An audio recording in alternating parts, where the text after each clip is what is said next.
Fuck you, Gemini. 3 months ad-free Pogu.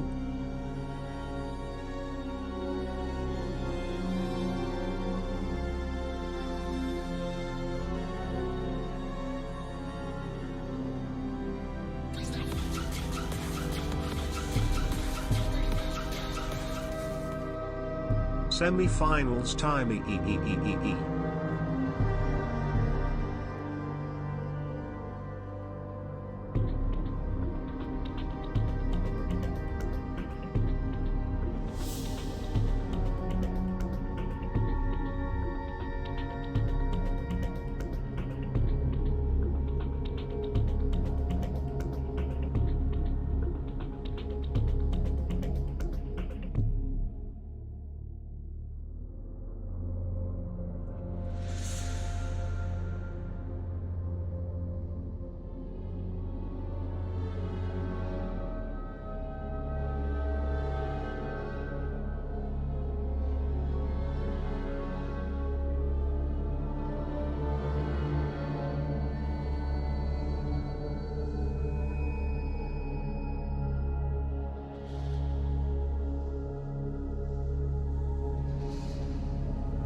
Hello, everybody. Hello. It's the semi-finals of the All Things Pro Team League Season number 2. It's just this week and next week left. And then it's all done. Welcome, everybody. It's been a long break, as obviously now we're only doing one match per week, so it's I don't know, it actually kind of felt like it's been a little bit since I last did this, because it has been. So hopefully we can get everything going nice and smoothly here today. So here's a quick rundown of what exactly was going on last time that we saw each other right here in the playoffs.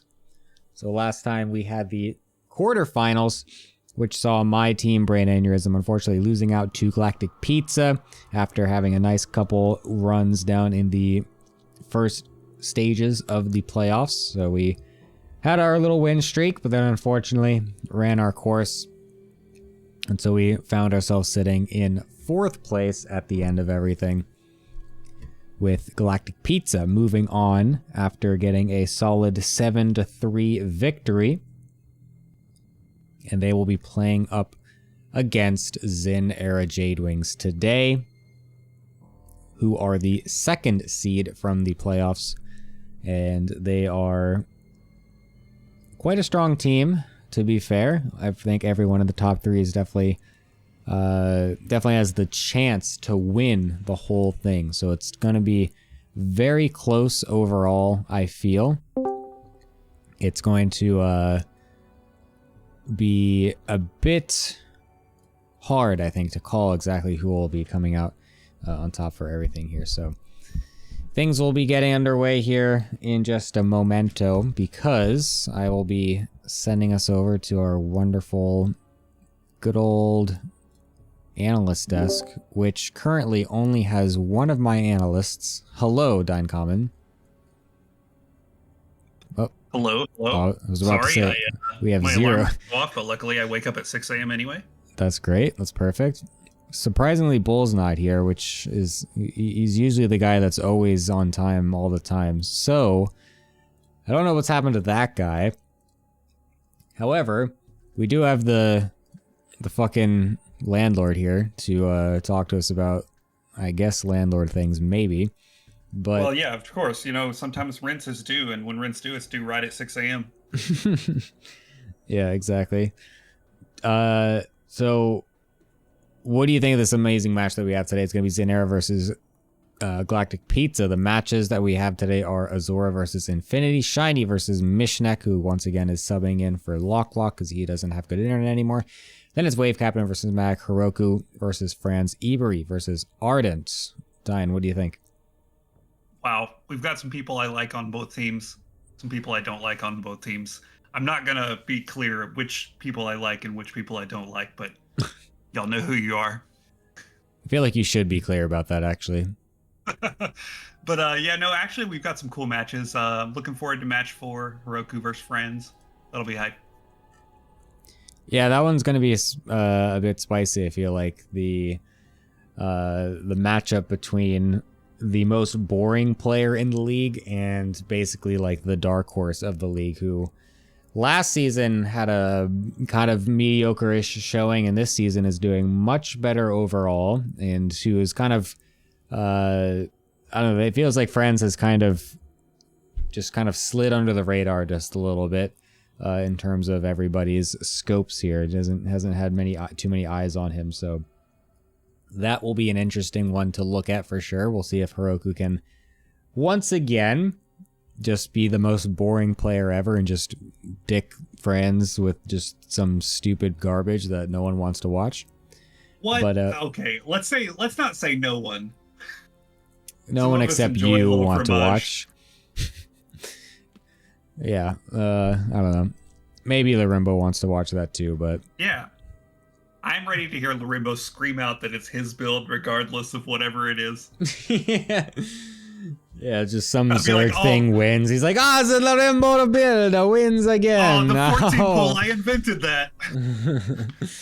And when the game started, now we see exactly the pool going down at this time. It means it's a Maya build, as always. Yeah, anyways, something like that. But, yeah, no, some very cool matches hopefully will be happening today, and hopefully nothing boring, because that's obviously the worst thing ever. I personally am kind of interested in the Ardent Ebery match, just because, again, I feel like Ardent is kind of someone that comes up with some weird shit, always playing against the AI in in his custom games. So I'm always curious what he's got cooked up here. And Ebery also someone how many buildings is he gonna proxy? Yeah, exactly.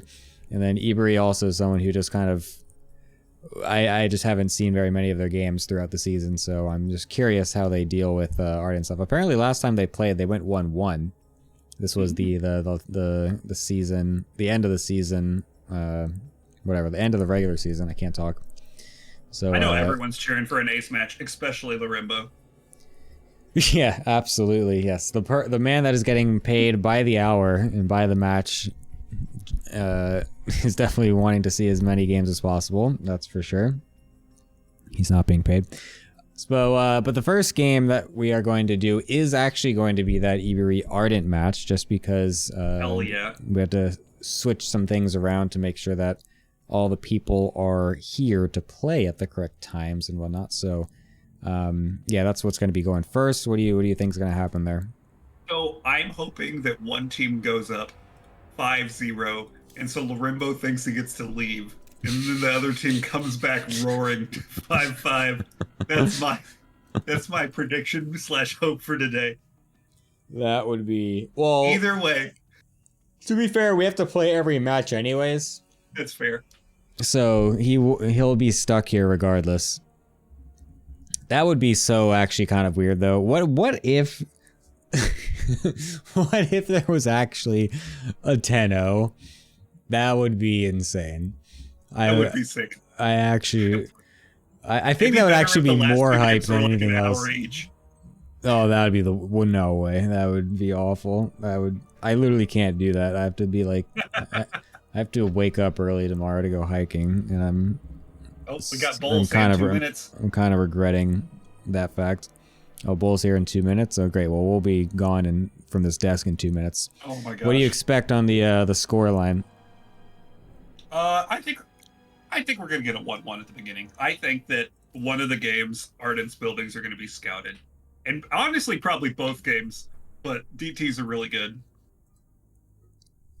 That's a good statement. I agree with that. That's pretty fair. I wouldn't be surprised with the 1-1. I didn't see how the games went last week, so I don't know exactly how Iberi won his game, but I feel like, I mean, I would favor Ardent a little bit, but that's just because I feel like I've seen more of his games, so I don't know what to expect here from Iberi. It doesn't, I mean, you know, when you're proxying multiple robos, like, you know, the build order doesn't have to be that clean. That's all I'm saying. True.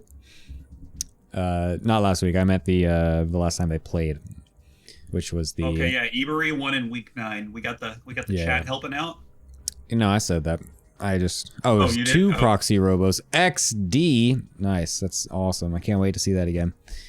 So yeah, I'll be back with you in a little bit, and then hopefully Bull will be joining us as well, and we'll get your thoughts after the match. I'll see you then. Excellent. See you then. As I join over to my wonderful Mr. Lorimbo, hello. Welcome back. Give me a second, I'm driving the most insane. Oh my god, this is a new record. Oh my god, am I gonna get fucked? No. Yes! Closer and closer to beating Tian's record. What are we playing? Are we playing that? Mania. Huh? Trackmania. Oh, Trackmania. Oh, that's an interesting one. Okay. Yeah. I actually used to play that a lot when I was a little kid. Fiant is insanely cracked at the game, so beating even one record of Fiant takes like 50 hours of me practicing. That's awesome. Okay, when you I'm log logging on, in, don't worry. Yeah. Come to EU. EU. Wow. It's the first time I see EU. Okay, I'm excited. I'm lying, obviously. I'm never excited. This is insanely, you know, this is unpaid slavery, basically. Well, slavery is always unpaid, I guess, but it's brutal slavery here. But I trust that the graceful teams will end every game in less than 5 minutes and let me go home safe and sound. Yeah, we'll see about that. Thank you, Dine, for the sub gift, by the way. Also, thank you, Heroku and Mag, for also subbing at the beginning of the stream, which I forgot to say because I'm a terrible streamer. Thank you. But yeah, Lorimbo, I'm sure you're super happy to know that their first match today is going to be a PvP between Ardent and Iberi. I mean, at least Ardent is an enjoyable player. What can I say? Like, you know, it's a bit sneaky, plays weird shit. Apparently, Iberi went double proxy robo when these guys played in week 9 and won one of the games. Isn't Iberi a Russian Protoss? I think, yeah. Ah, yeah, that explains everything. That explains everything. Yeah, double proxy robo, yeah, that's fine. Yeah, I'm actually, I'm pretty excited for this match. I hope this has some absolute memory, because I would love to start off with some total spicy stuff here.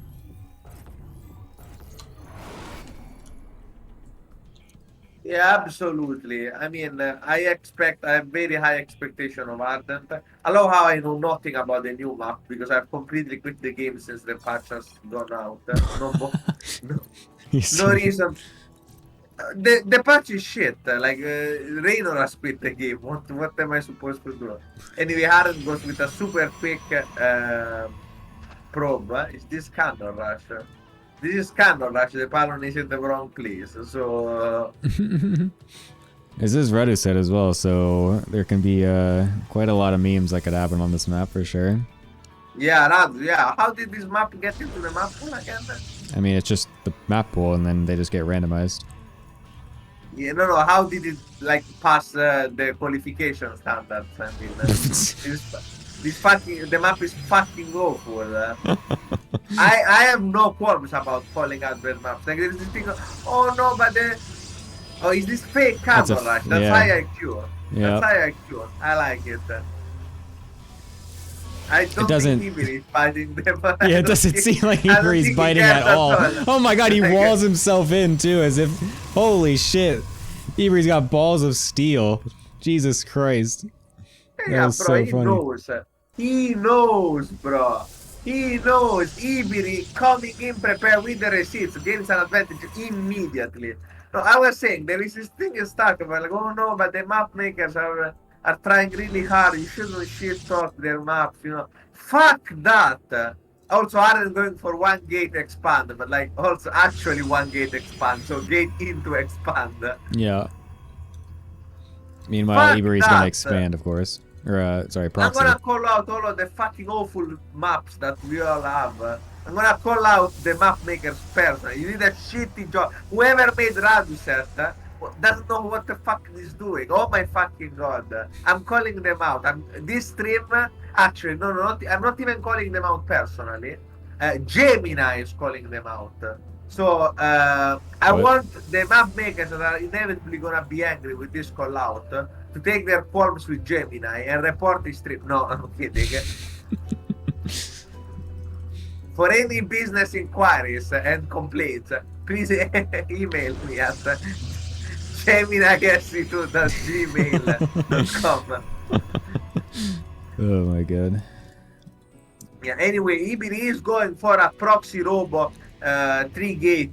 So 3-gate robo, a classic all-in.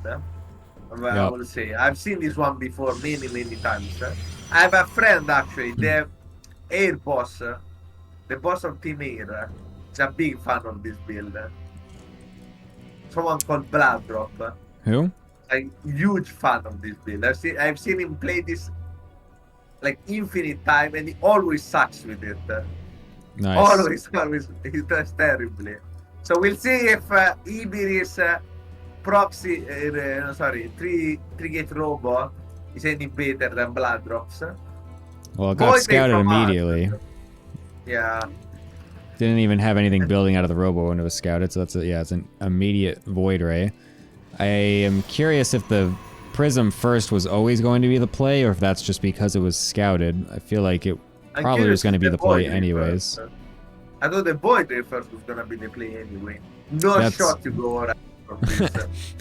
No shot. Yeah, no that's shot, also you're like, probably yeah, true. I'm going to date to expand. I'm going to get a Oracle. No shot.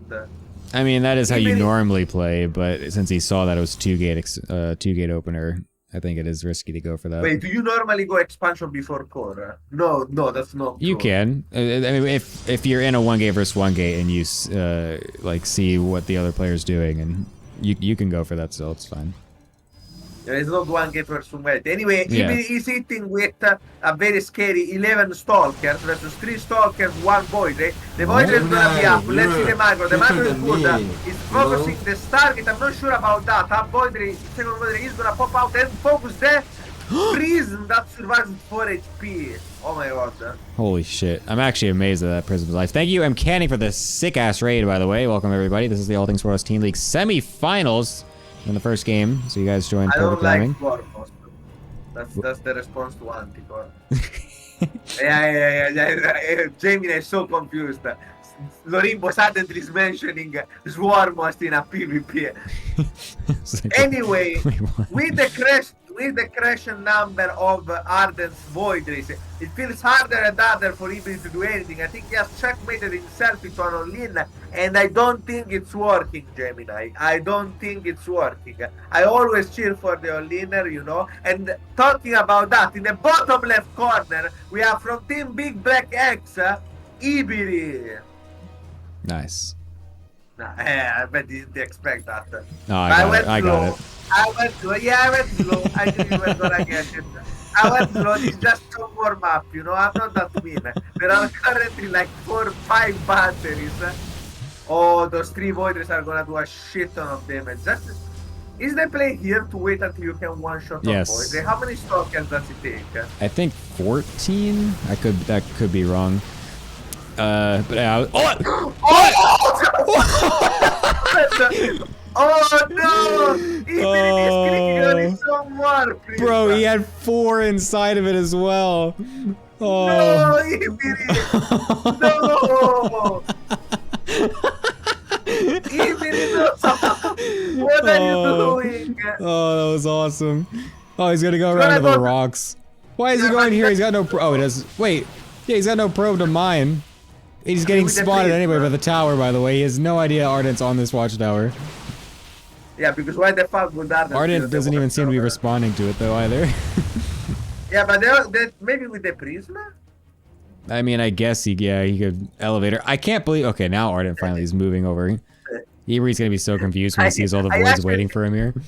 I actually think that Ardent is gonna win even without the fight. Like, I think Ardent wins in a straight up fight. Those Oh, are 4 absolutely. voiders.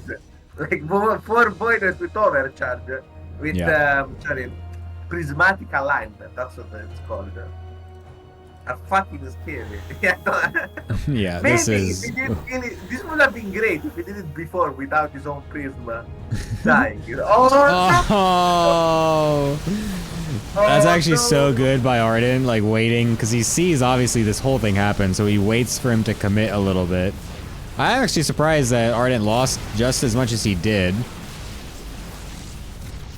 Imagine if he actually like. Oh, okay, that's it. I was thinking the same. I was thinking maybe there was a shot.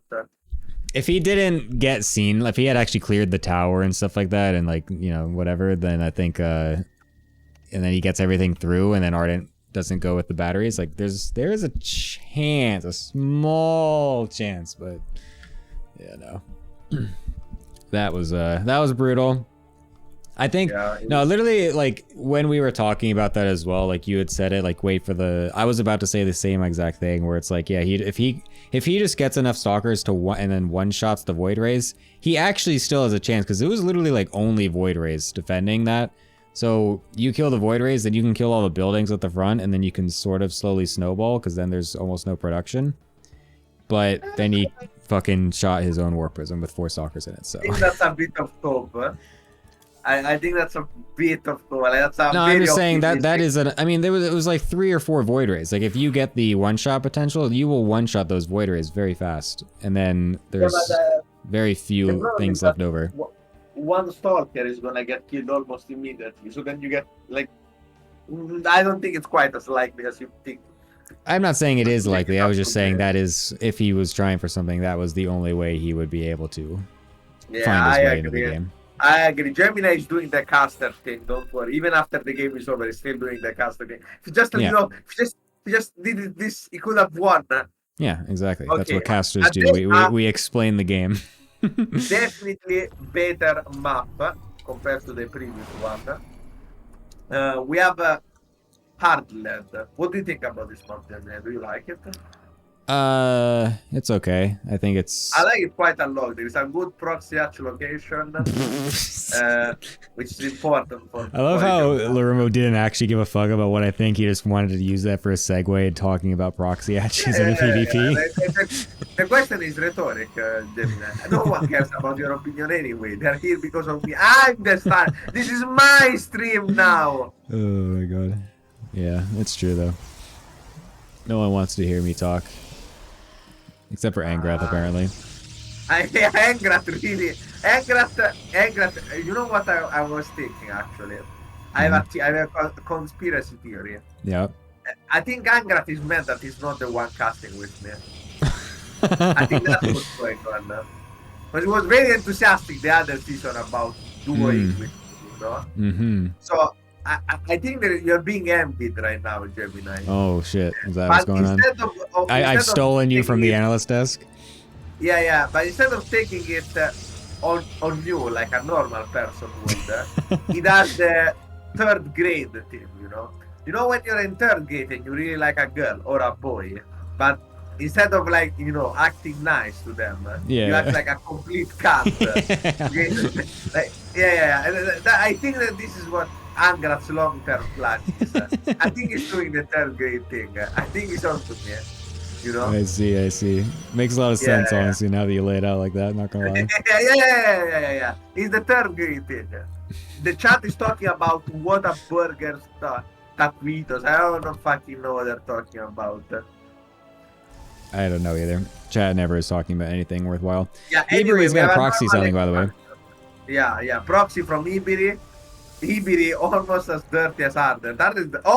It's a robo. It's gonna be 3-gate robo again. He forgets his warp gate. Oh, he didn't forget. I was watching Ardent, actually. I was about to say that. I was watching Ardent. Ardent went for sentry first, so his warp gate was late. Okay. Shut up. I didn't say that. Okay, nothing happened. I mean, perfect casting as always. Ardent is a macro player now. I mean, against Iberi, it seems to be a good call, honestly. Yeah. There is no third hit yet from Iberi. Last time, sorry, I did the thing you did.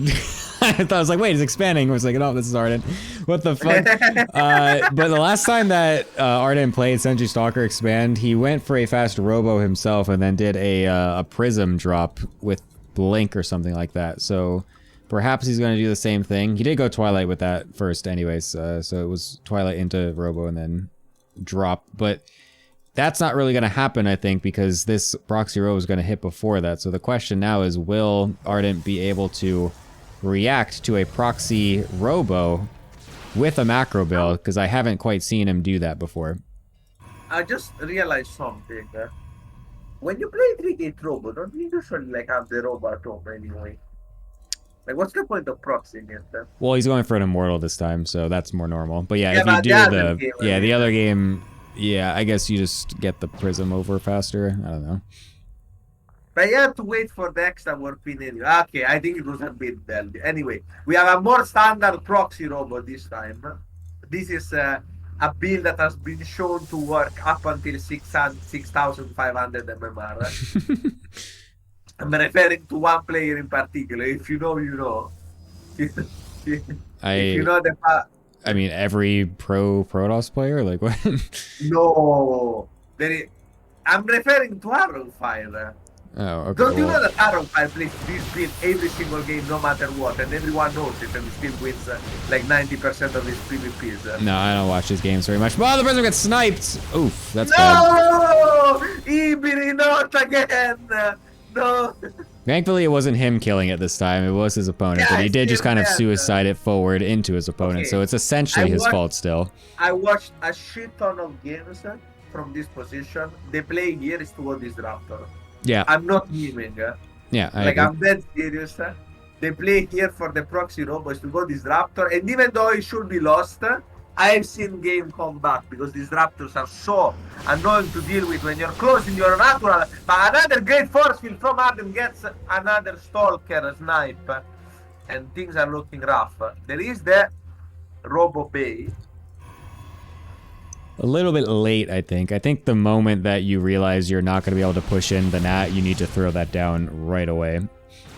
Otherwise, you are really just going to get stuck here. And then, you do have a timer with the Disruptor switch too, because if your opponent catches up on it and just gets enough units out, they will be able to just overwhelm. Like, one shot won't be able to do that much. Yeah.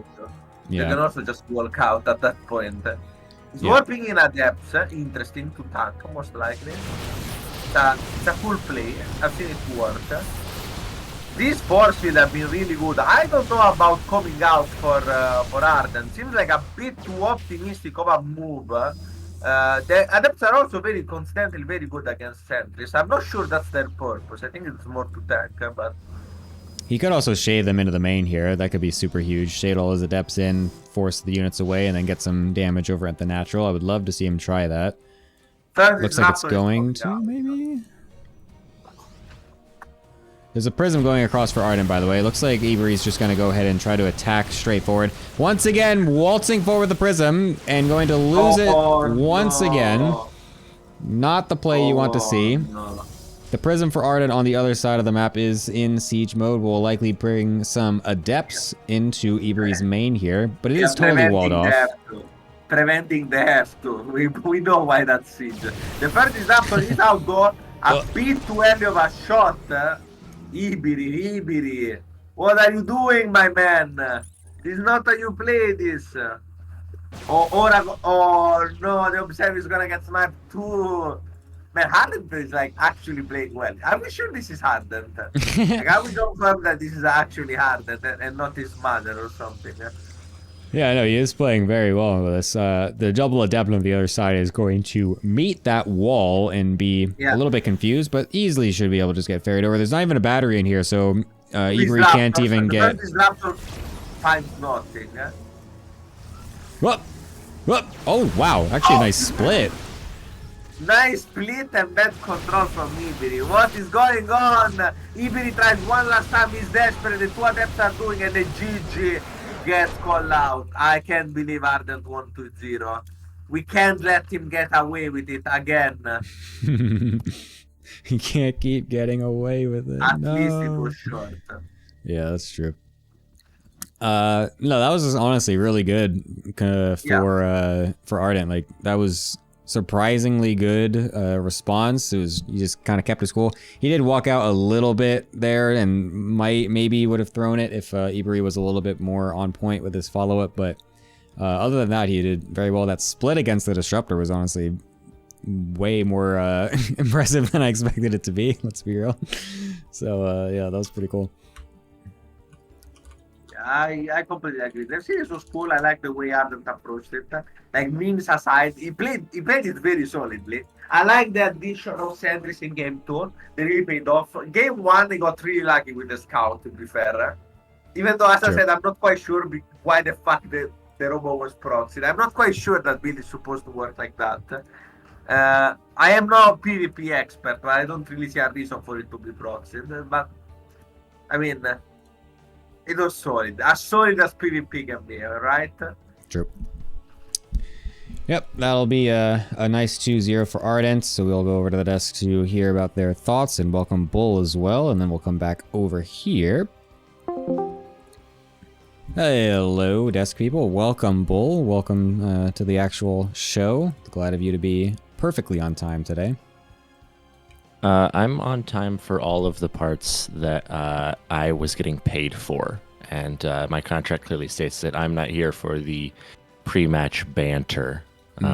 So I will work very hard for the $280 that is coming directly out of Gemini's pocket for me today, and that is to analyze whether or not it is good for a Pool 4 player to shoot their own Warp Prism when they are doing 3-gate Robo. The answer, by the way, is no. Astute I'm gonna analysis. be real. Watching that hype Prism Micro, I thought this was a Pool 3 game. Yep. That was all you were gonna say? That's my analysis. Oh, okay. Look, I I'm just trying thought to you were throw setting out yourself the up league for under the something bus. else there. Sorry. Anyways, yeah, that was brutal. I'm gonna be real. Like, that was a bit tough for Ibri there, trying for the same build twice in a row essentially, and then not really finding any damage either way.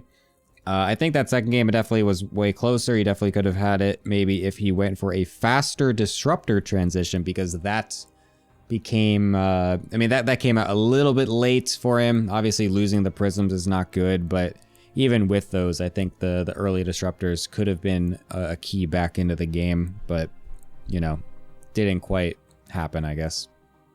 As someone who's been playing a lot of PvP lately, because I've been Protoss off racing to try out the new patch, what Iberi should have done is gone double robo, and you just keep massing immortals. It's actually hilarious when you show up with like 6 of them, and they have like 2, and it doesn't matter because you just have so many immortals. That's the real play. Yep. Immortals are cracked now. They're crazy. Yeah, I'm actually surprised at how good they are. Like, it's amazing how long that, like, just that slight tweak to, like, make the barrier, like, actually work. Man, they are cracked. Yeah, I do agree with that. It's pretty cool. Bull, our next game is going to be a hopeful banger. It is Azura versus Infinity. So that should be pretty sick, to be honest, because last time they played, I believe this was a... I think Azura actually just walked away with it, if I'm not mistaken. Yes, that is correct. Azura did beat Infinity. So that was pretty cool. Something that maybe was not as totally expected, because I thought this would be a little bit more even, so... Oh, 12. Whoops. Why the hell did my thing say 12 here? Sorry. What do you expect with this one, Bull? You know, I believe, if I'm not mistaken, Infinity has yet to win a map against Protoss in the entire league. Oh, is that true? Actually. I believe that is true. Wow. And so, yeah, you know, that it's an extremely small sample size, to be sure. But I do also tend to think of Azura as pretty good in PvP. And I think that if you're Infinity here, you have to think getting out with a 1-1 is probably on average a better result for your team than you would expect going in. So I would think that this is a most likely Azura 2-0 with a 1-1 closely trailing in terms of the odds. But after seeing the I guess Iberi throw and Ardent catch of the last series, that you got to be feeling pretty good about this as Galactic Pizza. So this series you can afford to drop a map. Diane, do you think that's the... You know, I'm feeling pretty strongly for Azura as well. I just wasn't really sure. I'm not a TVP expert, so I actually reached out to someone that is a Protoss expert. You guys may have heard of him, Mango Mosh, and he said that the Protoss players always win, so I'm going with the 2-0 for Azura. But they're both Protoss players. Yeah, Protoss players always win PvP. So how do they always win when there's 2 of them? Which one always wins? Exactly. Protoss. Okay.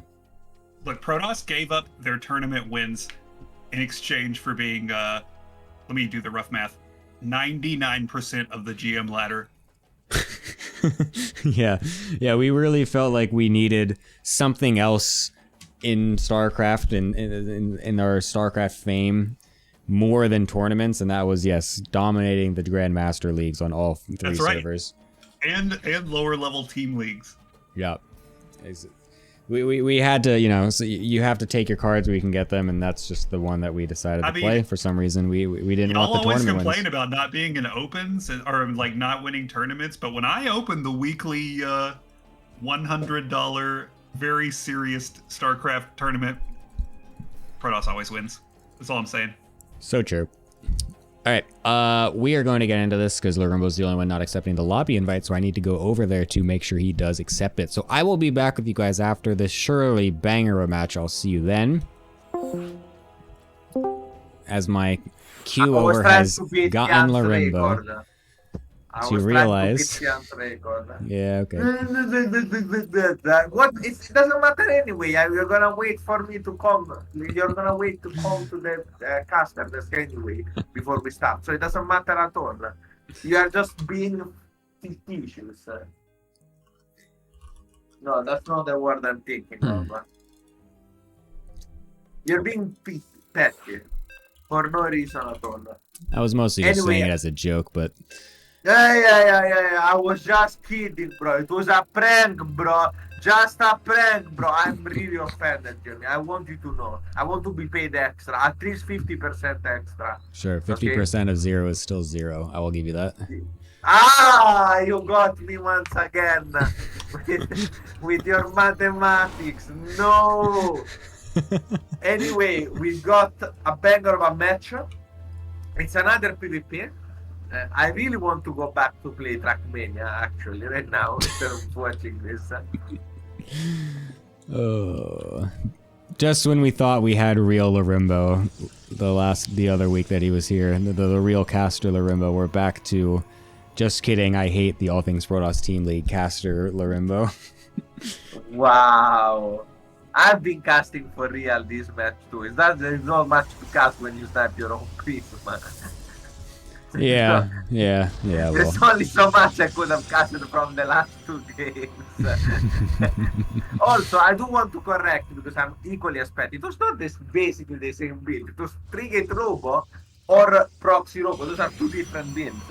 Just because you also proxied a Robo with 3-gate Robo, but Yeah, that's why I said basically the same build, because they were basically the same. It was a proxy robo with 3 gateways. It was just the first one was with a prism, the second one was with an immortal. It's basically the same thing. No, they're not basically the same. That's like saying the 12 pool and 13-12 are basically the same build because they both have links. By the way, I want to shout out not really. Azura's fucking position, gate position. No, I love this. Yeah, I was gonna say this is so sick. Unfortunately, he's not being scouted, so his total sick mind game is not getting put into effect whatsoever. Azura moment. It's gonna be really sad when 2 adepts show up. Yeah. He also tried for like some fake proxy because he's, you know, trying to show that he's doing like a proxy fucking gate forge or whatever. I'm not counting. You see, you cannot out-ape the ape. You cannot mind game. You cannot mind game Infinity because it doesn't think. Yeah. There is no tools, ends empty. Just. Oh, it's double stalker. So fun. Yeah. I'm kind of sad. It would have been great if this was double added. I would have laughed so fucking hard. Yeah, I would have laughed so fucking hard. Infinity is proxying, so I think this might be another proxy robo. Was it this? This looks like a proxy robo location more than a proxy Stargate, but it could be a proxy proxy DT drop. It could be a robo and then a proxy dark shrine with it too, with that twilight. Oh, it's just going to be a gate, so it's probably just going to be proxy. It's just going to be a blink all in, I guess, maybe. 3-gate blink, 4-gate blink, something like that. Yeah, he's making so many stalkers with it too, so it's got to be that. Azura is gonna go for an in-base Stargate, so at least. Okay, I have a question. Why did you not put the Stargate in the wall? Because then he would get it scouted, and then he can also lose to it, because he knows he's getting proxied, so then if he goes for like a proxy 3-gate robo or something, then he can just lose the Stargate in the wall and stuff like that, so it's bad. So. Yeah, okay, that's a good reasoning. Yeah. Oh, did you see that? Do you think that Azura took so far ahead? I don't think so. I've talked with Azura a lot in his native language. The man is too smart for his own good. It's like someone. Okay, imagine driving, but you can only, instead of watching what's in front of you, you can only see what's 1 kilometer ahead of you. That's what Azura does. Interesting. Like it's. Sometimes I'm like, Azura, this is really fucking dumb. What the fuck are you saying? And he's like, no, but this is actually genius. Anyway, 4 adepts are gonna bully 2 stalkers out. This is not a sight you see very often. And there is 1 void ray coming out already for Azura. So Azura going for the void ray, not greeting. Well done by Azura, suspecting that there is something fishy going on. Blink is almost done. Anything is gonna attack probably with around 10 stalkers. I don't know if it's enough. There is a battery, but there is not much else other than a battery. Those 4 adepts are gonna tank, I guess, but Focus Fire will take care of that. 2 more stalkers warping in, 2nd void ray coming out, and I think Infinity has to hurry the fuck up with this blink. I think he has to go now. Yeah, the moment blink is done, just go. Yeah, he's gonna. Oh wow! Just blink, Giga Shot. I don't think this is gonna work. I'm so sorry. Immediate pull from Azura. He's gonna take so many shots to kill those void rays. Oh my god, this is looking not great for Infinity. Yeah, I'm actually very surprised he decided to blink up onto that because, I mean, well, first off, he actually fucked up the blink because he blinked up and misclicked, so he didn't actually click the void ray for his first volley. So if he had done that, it would have been a bit cleaner. But I still don't think it's really necessary to do that, because you see that you're going against a Stargate player with Blink. You don't actually need to suicide up there. You could just contain them and continually trade with Blink while then expanding yourself. But I guess Infinity doesn't actually want to expand. He just wants to end the game because he fucking hates playing the video game himself. So that is something I didn't take into account before I started talking. So this time from Infinity, I think that's very placed. Because there is no fucking way you get a robo here. And the Oracle is also kind of a iffy call. So I think a proxy expand. Bro, you keep pushing talking Infinity. I think Infinity is giga-based. You're just cringe. He has the balls to do that blink. You didn't have any balls. Your testosterone levels are so low compared to Infinity. Might as well be negative. Like, what the hell? We are here at Team League, at All Protoss Team League. Appreciate ballsy play. Yeah. And this, even if this game does not go that way, I still will call this a win for Infinity. If nothing else, for moral purposes. Anyway, Azura is counter proxying a gate. There are currently 3 different proxy locations on the map. This is peak PvP, man. This is what you know you've signed up to watch. That I will say that it is definitely entertaining here. There's currently no detection. There's not been an Oracle being made. There's only a robo about a quarter done. This Dark Templar is about to walk in. There's no sentry either to block. If he's really quick, I think he's try to body block. Yeah, I don't think he's gonna get it though. No, he misses it. He sees it though. Yeah, he can't go in though. I mean, what? Oh, okay. There you go. Attack probes. Yeah. Nice little maneuver actually there to minimize the damage. I like that. Whole positioning and bring the probes out. And the observer can be. Oh my! He canceled the Oracle. Yeah, I canceled the Oracle to get the observer. I think he didn't have enough gas. Yeah, I didn't have enough gas for both. Oh my god! Infinity doesn't realize this, and now he's only just gonna go back into the probe line. I mean, this is I think that's a terrible idea. Like, why would you cancel it? That doesn't make any sense. Okay. Well, that's gonna be awkward. Yeah, the DT got dealt with. Oh, there's by adepts. the way, Azura scouted the proxy base with 3 adepts. With the proxy the proxy gate scouted the proxy base. Oh my god, what a fiesta. Yeah, Infinity is not feeding adepts with a triple gate wall of... Yeah, that is funny. You can't actually transfer anything, so it was only the recall or whatever that was able to bring these probes down here. The adepts are still here. We'll get a couple more probes and then we'll be able to get out, so that's still a threat to be had there. Amazingly, Azura is only on 19 probes, but I honestly like his spot in a way because I was about to say his exactly army is so good. Like, he has a proxy gate, which is still not been scouted. Three adepts will do so much damage on that base. It's safe, it's gonna expand. It's actually, unlike his opponent, it's gonna expand in a more proper position. You know, a more easily defendable one. Yeah. So, despite the fact that it's currently 11 probes behind, I don't hate it for Azura. I think the call to go Immortal is absolutely right. I would like to see here. You know what? Okay. Yeah. I think Charge is the play. Infinity already got Charge. Just saying. Oh, actually, no. You know what the play is here? Glaive attacks. Yeah. Or it's going Void Disruptor. That's actually the correct play here. Not gonna lie. If you go Void Ruppy, because you already have the Immortal and Void Ray to stay alive, so then you just go for more Void Rays, and then you get a Disruptor, the Robo Bay for Disruptors. And then, because the guy's gonna always be like just running into you, right? He's doing it right now. He's gonna try to blink forward. We'll be able to get the battery, so that's very nice. But the Adepts are doing so well against the Charge Lots. He doesn't even need the Disruptor tech transition either, because Infinity's just gonna suicide all the units anyway first. That's still gonna do really well. Azura's love for Adepts is paying off. Azura is like such an Adept enjoyer, it's insane. Yeah. Do you wanna know that my pet peeve against Fuel Gemini? What's that? I have a pet peeve against you. Yeah, what?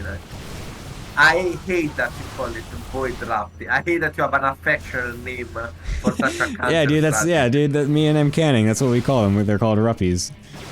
Void. Oh yes, we love void drafts. Bro, you're talking. It's like someone was talking about Ebola. Like, oh yeah, Epichan, I love Ebola. Like, this is the level of affection towards terrible things that Dude. you guys have. Dude, I love disruptors, bro. I've been using them for so fucking long. They're my ruppies, bro. Anyway, I think Infinity is coping a bit. He's doing some serious damage to Azura economy. Azura is kind of forced into like leading realistically. Yeah, I like think he has enough. this is a really this is a really awkward game because like I mean Azura literally had the perfect defense and the perfect opportunity to just snowball into a lead because he wouldn't ever be able to get broken. And he knows that his opponent has 2 bases on opposite sides of the map.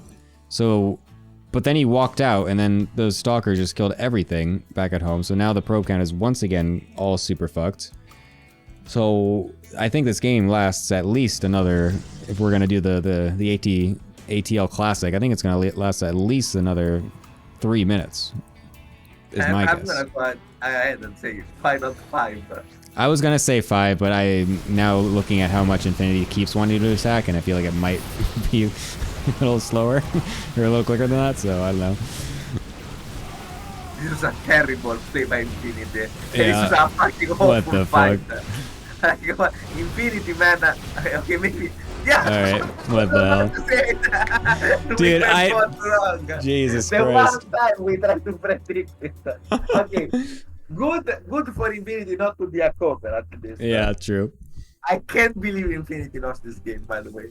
Oh my So god. ahead. Yeah. So yeah, Oh imagine, my lord. Imagine trying to attack while your 12 workers after. Jesus Christ. Yeah, that was a clown fiesta for sure. I can't really say I've seen many PvPs work the way that one did. The fact that we suicided all of our stalkers with the initial blink, even though we didn't need to. Then we got a DT in their base, but it killed a decent amount of probes, but then our opponent canceled their detection to make a different type of detection, which opened up the window for more DT damage. And then we were up so many probes that we somehow lost the game because we had so much economy. Like, I don't know. That was interesting. Yeah. Why does everyone in this league just doesn't pick maps? They're like, I don't know, pick These any maps map. are It's all like, shit, bro. Like, no one that's good at the game like cares about maps.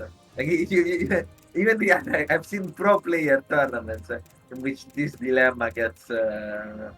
should I pick Rotoset? No, please. He says any map. I unironically want to pick that map. Okay, sure. Go around. Why not? I'm not. Let's go full meme. I'm not gonna do it. Oh, you're a pussy. You took Equilibrium, another cancer map. What the hell? I've seen this map so little. Yeah, I wonder why. I can't think of any reason. Can't think of any reason why this map would be seen little. Hey man, these guys said pick any map, so here I am picking any map.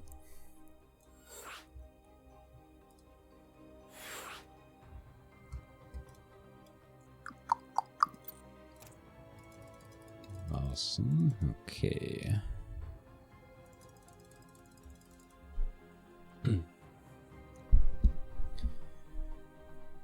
I feel like Infinity is going to do something to end the game as quickly as possible again. That's pretty basic, I'm not gonna lie.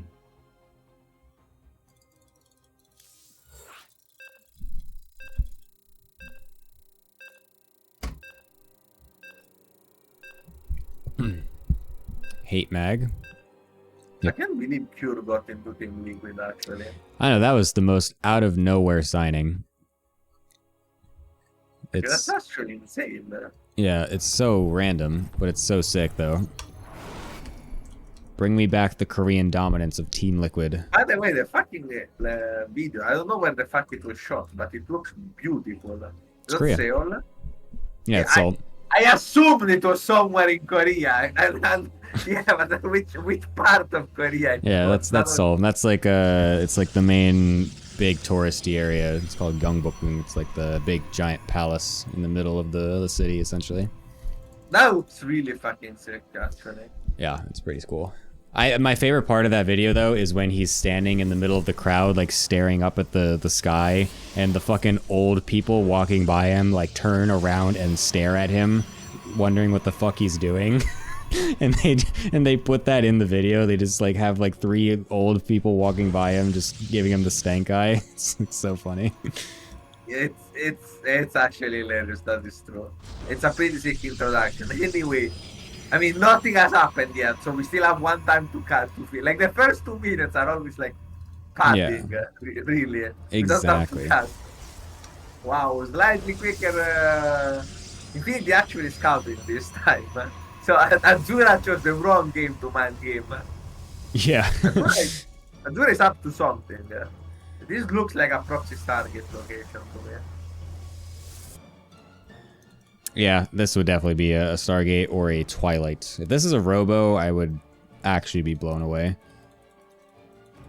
It could be a Robo for a Prism and a depth drop. I think it's even too far. Like, I want to get it like here or something. Because that's more easily scoutable, you know? You want to put it in the place that no one expects. No one is gonna scout. Yeah, that's a good spot. I agree with that. That's pretty good. Like, I think it's still way too far away. I understand that it's a huge map, but like, holy shit. It's a Stargate, 100%. Yeah, it's gotta be. I love that as well that he sent his probe that made the pylon across and brought another one out to proxy it to make it look like he's just doing a fake proxy pylon and not committing. I wonder if... Oh my god, it is the Twilight. This must be proximity. I can't think of any other. Yeah, it's the double adept as well. Double adept to proximity. Giga-based. Giga-based. Show me a Robo. Show me a Robo. That would be so awkward though for a DT drop pathway for a Prism walking in though. I think it's just gonna be normal proxy. Oh yes, it is. Oh wait, it's from his base. Okay, I guess that makes sense. Never mind. That is much more sensible. So yes, it's gonna be a proxy DT drop. Super base. Yikes. Yikes. Imagine going proxy DT drop. What's the point of dropping them? Bro, it's so good. You literally get them in their base at 4 minutes. It's insane. Yeah, if you just walk them, you get in the base at 3:30. No, you don't. Okay, I might be slightly casting here. The Zerg player trying to tell us Protoss players what the timings are for these random one base on. I'm just saying, I'm usually not particularly impressed by the average Protoss knowledge of the game, even of their own base. You know? Yeah, whatever. Very good focus fire by Infinity.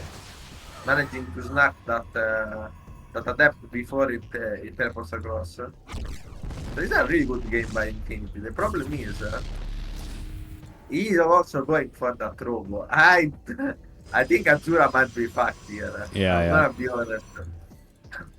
Oh, Infinity with the hallucinated aura. I wish more people did it actually.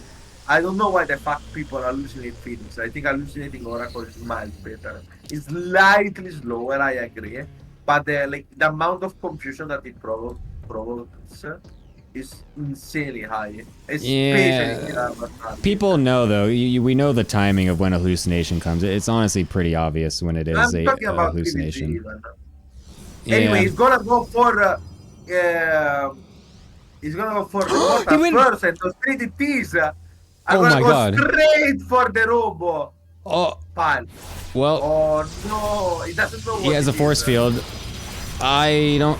It's an okay-ish. Nah, it's not really a great force field because now it's gonna. Yeah. Oh. No, GG.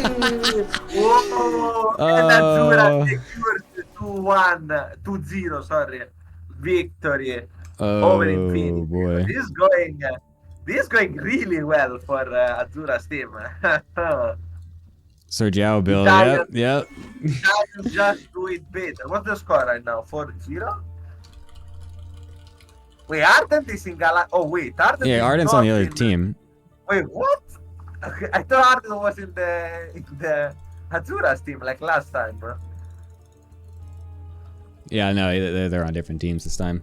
So that will tie it up as 2-2 overall. So that is that. Azora messaged me, DM'd me immediately after saying Sir Jiao build, by the way, which is exactly that's what that build is. That's the thing that fucked me out of Vulcan Cup at one point.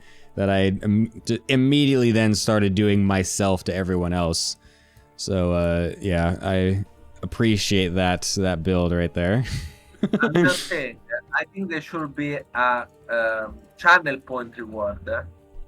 You know how there is like you can have a channel point reward, but like for everyone, and it should just be payload info, like those like community reward. I don't know how. Yeah, I know what you're talking about. Yeah. Like you can do weird stuff. I wish the community will come together to force you to pay me. That's the dream. Yeah. Anyway. No. I'll see you later. Bye bye. Hello, my desk. Hello, it is me, Hi. Bull, and also Dynecommon, who's here and totally did not go to Whataburger. Okay, wonderful. Glad to hear that. Since Dynecommon is absolutely here, I would Absolutely. Love to hear. And not at Whataburger. I want to make that clear. Look, I'm holding the Whataburger in my hands. Would love to hear his thoughts on what was that incredible PvP we just saw. My thoughts are 2-2. Get fucked, Larimbo. You're casting an ace match. Yeah, that's the only thing Dine really wants today. I did actually, so I was sitting in the drive-thru and watching the first game, and I was very impressed when we canceled the Oracle, and then the DTs killed everything, and somehow we won anyway. Yeah. That's what I was most impressed by, because imagine if we built any shield batteries at home while we're killing our opponent's economy. Yeah, I mean, the whole thing, this whole game was, or this whole series, sorry, was a total fiesta, to be fair. I don't normally see a series that looks exactly like that, so that was kind of interesting. I don't know, Bull, did you have anything else to say? Because I felt like it was pretty straightforward.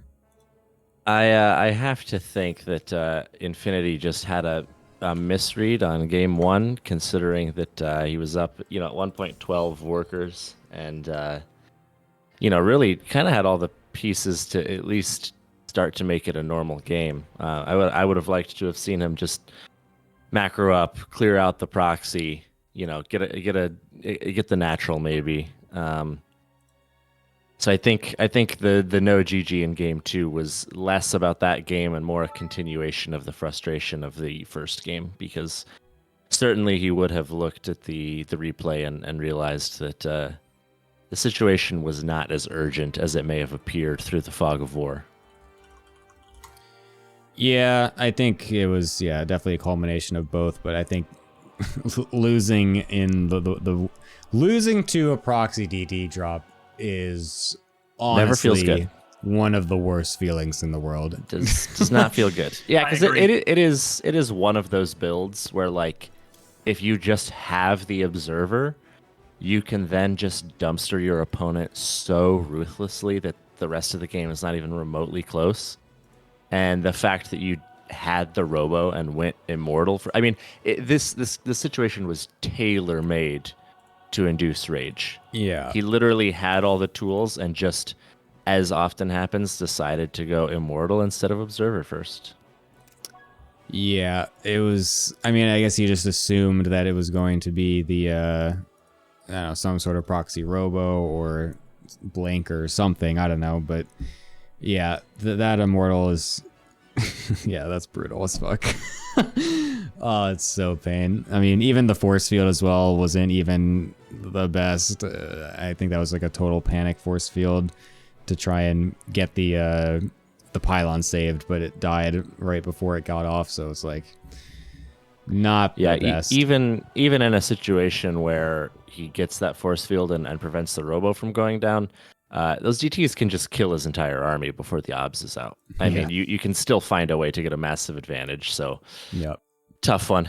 Very, very tough one for Infinity. But this is kind of what I expected to happen. Azura to reach into the big bag of Russian bullshit and pull out a couple wins. Yep. If I gift a sub to Larimbo, does it count as payment? Well, I get paid. Yeah, it's really only money to Gemini, so that would technically be even So funnier. I'd win in both edges. Yeah, that's actually Yeah. equally that's literally so much more funny if you pay me instead of Larimbo. Oh, I think I already gifted him a sub. Very sad. Yeah. Anyways, our next match is going to be Shiny versus Mishnek. This one should be interesting because Shiny is a Protoss player now, actually, apparently. Thank you, Dine, for gifting to Lily. This is weird. I've never had someone gift someone a sub, and that person is, like, talking to me right now, so... Yes, thank you, person that I'm talking to, for giving me a sub. I appreciate you. But, yeah, no, Shiny is now a Protoss player, so...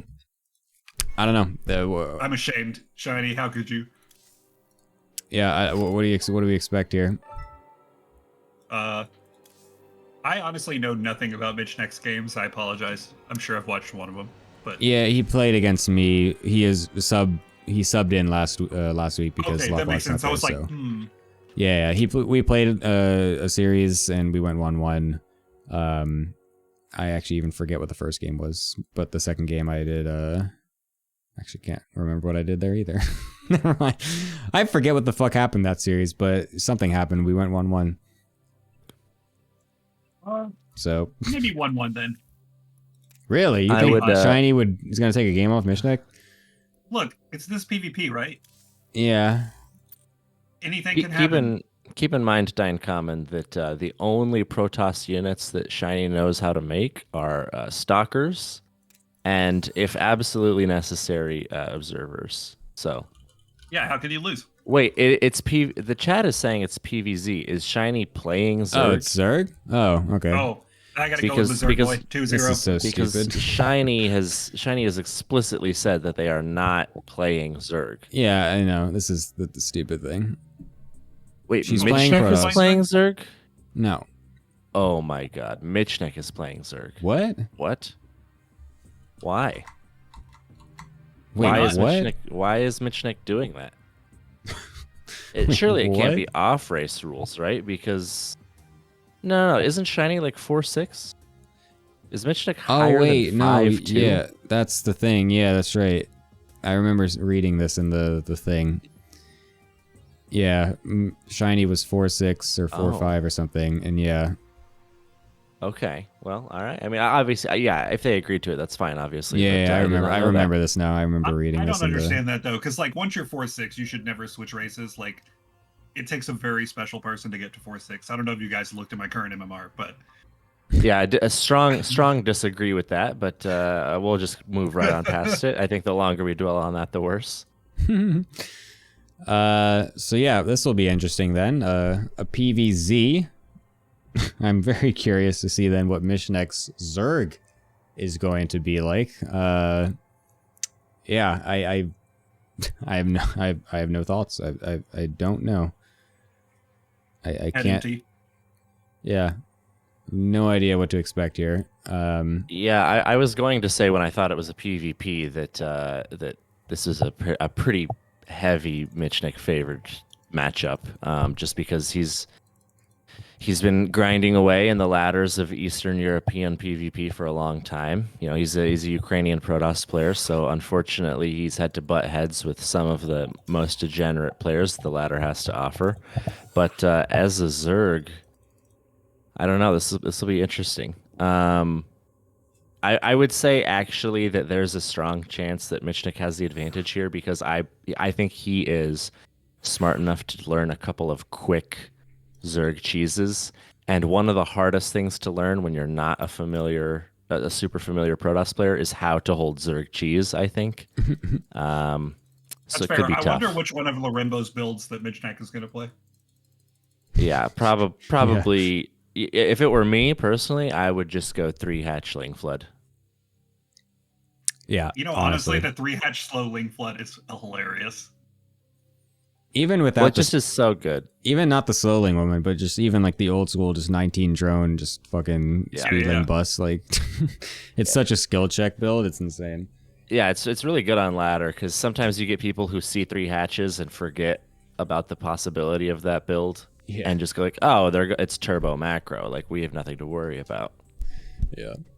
Anyways, give me a score, Bull. I think if Michnik cheeses, it's at least a 1-1, if not a 2-0. I think if he plays macro, it's probably a 1-1 to a 2-0 for Shiny. So I think it's close either way. Thank you for predicting every possible outcome. Diane, what do you think? No, no, come on, give me a break here. Go on 1-1.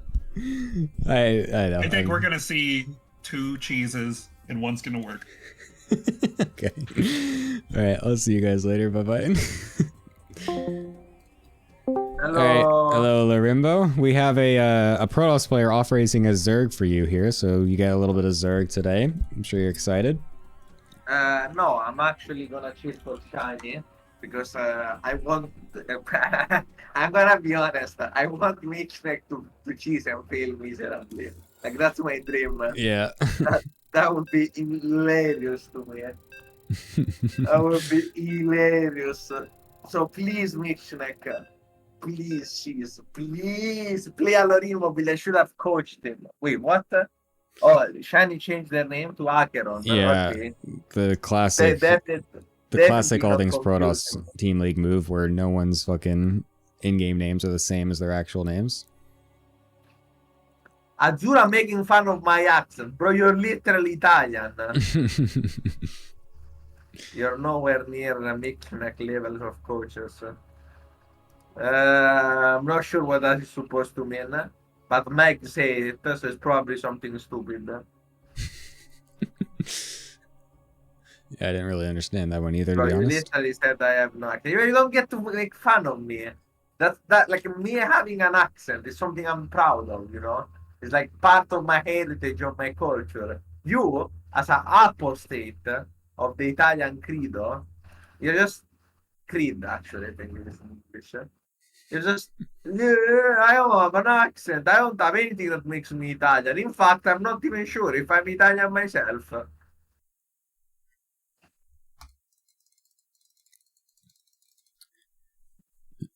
Is this fucking game stuck for you too? Yeah, Nice. but I don't think it's me. I think it's Mitchneck.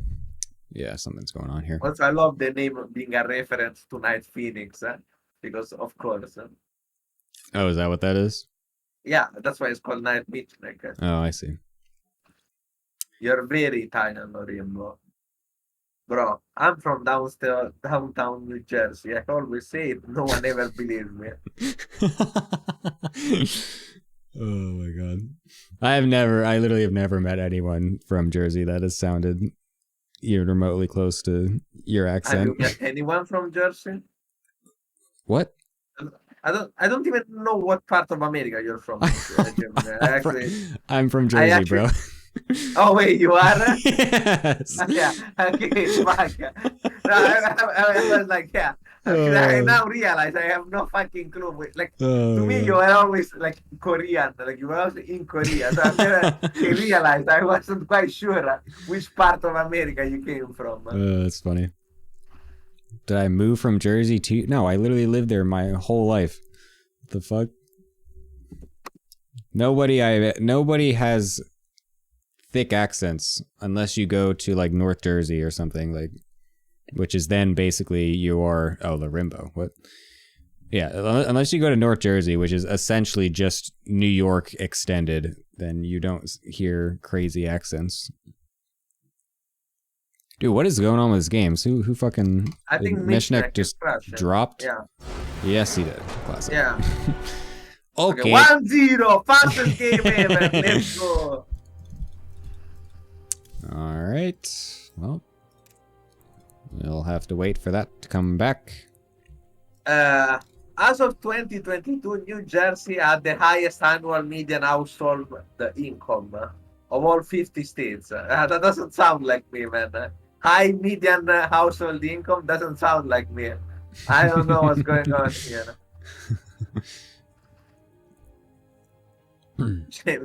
Yeah, I'm from Texas, bro. just like Raynor and Serral, we're all from Texas. I don't know why Europeans that meme is so anyone funny to from me. Jersey sounds like Tony Soprano or something. No, I say New Jersey because there is a huge Italian community in New Jersey. I know that much. Gemini has a very good That- American accent for a Finnish Russian who lives in Korea. Oh, that's so funny. What the fuck is Whataburger? It's What the a fuck burger is- place. Bro, I want to try American fast food so badly. Yeah, I mean, it's, I'm a does huge Five fan of Guys fast not food. exist in Italy? No, Mm. no. Like 90%, like the thing is, okay, the thing is, Italian food is better, but I'm a sucker for the grease. For once in my life, I don't want like the sanitized Italian version that's good and healthy. I want the shitty 2 pounds of grease burger thing from America. I want to try it. I want to have a heart attack. If only Gemini could somehow help increase Lorimo's median household income. True. True. Yeah, if only. Can't think of a way to possibly have that happen. Five Guys in France is insanely mid and overpriced as fuck. Fair? Insanely mid. Yikes. Dude, I Five mean, it Guys is is so fast, though. good. Yeah, but it's Five Guys friends. Yeah, that's true. That's very true. But the thing is that Five Guys is like very meticulous about maintaining their flavor no matter where they go. Like they just opened up a place in Korea. I unfortunately haven't been able to go yet, but I was like reading articles about it and they were like saying how like the people that work there like put in an insanely large amount of work to keep the ingredients as similar as possible and all that shit. So I imagine Heroku just has a terrible opinion about Why is taste. the articles that you're reading about fast food? Like, why is that the thing that you read about? Well, it popped. I like Five Guys. It's my favorite restaurant, like burger place, and it was an article about how they're opening their first store in Korea. I don't know. That's an interesting article. Like what? Oh wow, the French don't know how to make burgers. Shocking. I know, Bulma. I know. Shocking. Yeah. Very expensive. Wait, Roku has been vegan for the past 3 years. What the fuck does he know about a burger? Get the fuck out of here. Get the fuck out of here, Roku. What do you know about a burger, please? Oh my God, What Heroku. the, like, oh my god. Jesus Christ. All right, we're getting Mishnek back. Hopefully his PC doesn't crash this time. Bro. He's in back? Are you sure he's back? Well, he's in game. Lorimbo and the friendly viewer experience. Yeah, I'm very friendly. Get the fuck out of here, Azura. You're not welcome in this stream. I have a personal problem with you. Terry Black's BBQ. What the fuck is that? I don't know what that is. Bro, that must be the name of a porn movie. There is no way. There is no way. Bro, there is no way. That's not the name of a porn movie. Come on. Terry Black's BBQ. Come on, man. Come on.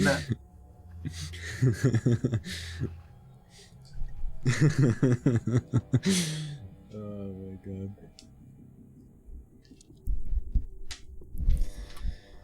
Oh boy, where the fuck is Mishnek? I've recently tried actually, okay, while we're waiting, I have a funny story. Go ahead, Paddle please. for time. Okay. So this is the I'm gonna recount the tale of how I accidentally followed someone home. So I came okay, I had a party. It was 2 days ago, 3 days ago actually. I had a party. I come back from the party in not the most sober state of mind. No, I'm not an actual stalker. I was not completely. So I come up to the bus and I start going towards my home. Okay, and I notice there is a group of girls in front of me. So like I start walking towards my home and this group of girls is going in the same direction. 1 minute passes, 2 minutes passes. We walk like half a kilometers, and we keep going in exactly the same fucking direction. So, like, I start being paranoid. I'm like, oh god, these poor girls are gonna think I'm fucking insane. These girls are gonna think I'm following them. Well, what can I do? Should I change street? Should I like wait? But I think that's more suspicious. So I start being paranoid. So while I'm being insanely paranoid about this, keep walking and they keep going in the same direction. I go all the way, and then at one point, I have the realization. These people are going to my home. I'm fucking. They're my fucking neighbors. So at one point, I just walk very quickly in front of them, take out the keys to show this is really my house. I'm not following you guys. This is my actual home. So I realized, wait, hold on. These are my fucking neighbors. So, to show I was not so much suspicious, I walk in front of them, I take the keys out, and I show them, like, as to say, you know, this is my house, I'm not following you. It's coincidentally also my home. Holy shit. That's amazing. No, it's not a social awareness. I just didn't recognize them because they were like, I was not in the clearest state of mind, and I was thinking about other stuff. So I was just thinking, wow, this looks really sus. I'm following these poor guys. Like, should I? You know how I wanted to change like side of the street to make it like to make them more comfortable because I felt bad.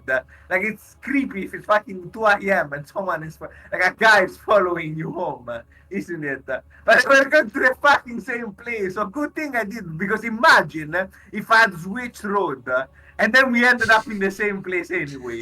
That would have landed me on a fucking list like, immediately. Oh my god. That is... Just walk faster, slower. I did that, but it was like we were going to the same place. So no matter what, we could end up in the same place at Rocco. That's the problem. That is incredible. Thankfully, our game started. Sorry, what? Yeah. I went paranoid, bro. All of my friends found this story hilarious. Oh, because it is hilarious, but it's also like it has truth to it. Because like yes, this happens all the time to me as well, especially because like Korea is like very like sensitive about, you know, there's like the whole like people taking pictures of people in public stuff and like whatever, the camera sounds like on your phones have to be made loud to like prevent that and shit. So it's like I'm always so paranoid when I like accidentally find myself like behind some girl and I'm like, oh, this feels so awkward. Okay, you see, I'm not okay, thank God, because people were saying like, oh yeah, social awareness. No, it's just weird. Like it has nothing to do with social awareness. It's just you don't like you understand that for the other people from perspective, it is creepy. Like if someone followed me at night and I'm a male, I would be insanely creeped out. So since I understand that, I want to avoid it. But the problem is that if you're going to the same place, you don't realize it. You know. That is a very funny twist, though. That's so good. But the thing is, like, it took it was like a good 10-minute walk. That was the worst part. Like, it was long. Oh my I had God. a lot of time to be like, okay, do I walk slower? Okay, I start walking slower. They also slow down. Do I switch side of the road? No, that's weird. Should I make it longer? Should I like take another road? Like, what the fuck should I do? I had a road, and I was under the effect of illicit substance, which whoever has ever used them knows that they might lead to some feelings of paranoia sometimes. So I was feeling extremely paranoid at that moment. Oh my god. I'm amazed that Mishnik, by the way, is not doing some sort of very early all-in. I'm so disappointed. I mean, if he actually macros, like, surely Shiny wins this game, right? Yeah, because Protoss players, their players are actually good Protoss players, but Protoss players are shit, their players. So, well, I think it's more Protoss players like Mishnek are not as good. I mean, I feel like he's a bit of a cheeser. Am I wrong? I don't know how. I don't know how Mishnek plays. I thought he was a kind of a bit of a gimmicky kind of player, so I don't feel like that bodes as well with a macro Zerg game than a early Lorimbo build would, you know? Yeah. Anyways, completely standard opening. Mishnek is actually opening pretty solid this year. Like, he has slightly too many queens, which means that like he has to keep some drones, so it's not like super ideal, but the build is pretty solid. And he hasn't like stepped or anything. He has like actually played properly. I'm kind of impressed. He's making way too many queens too quickly though. You can never have too many queens as a Zerg player, let's be real. You shouldn't have like 5 queens by the time the first oracle comes out. Hey, but then you don't need to make spore crawlers because you have so many queens. Yeah, that's not normal. Like, this is not what. I mean, maybe I'm insane, but even like my macro is still pretty good, and you shouldn't have 5 queens. Too many. It means that you skip. Yeah, skipping larva. Okay, I was right. Okay, I'm not insane. Thank God. I was like that. This doesn't look right. You shouldn't have that many queens. This is not Akron. This is actually Shiny because all these players are idiots that just put fucking here. I'll even do this. All these players are idiots and just have different names, even though people from big black cats like acting like idiots. I've never seen that before. Yeah. Oof. I want everyone to remember that Mag is in Atlanta. Good point. Yeah, just saying. Good old big black X. The Oracles have done nothing except kill a drone. And the Lings... Miknek is actually playing this really well, like non-ironically. Yeah. Like, the build is a bit tough. Like, if I had to guess the MMR, I would guess around mid-master. But like, it's definitely like enough to win against Shiny if he keeps playing well. Like, it's definitely possible. I could see it. Now he's dropping the balls, I have to say. He has not been macroing for a long while. I understand that the fact that Zerg production actually speeds up as the game goes on creates problem for Protoss players that are used to creating 3 probes out every 20 seconds because of non-stop droning, but...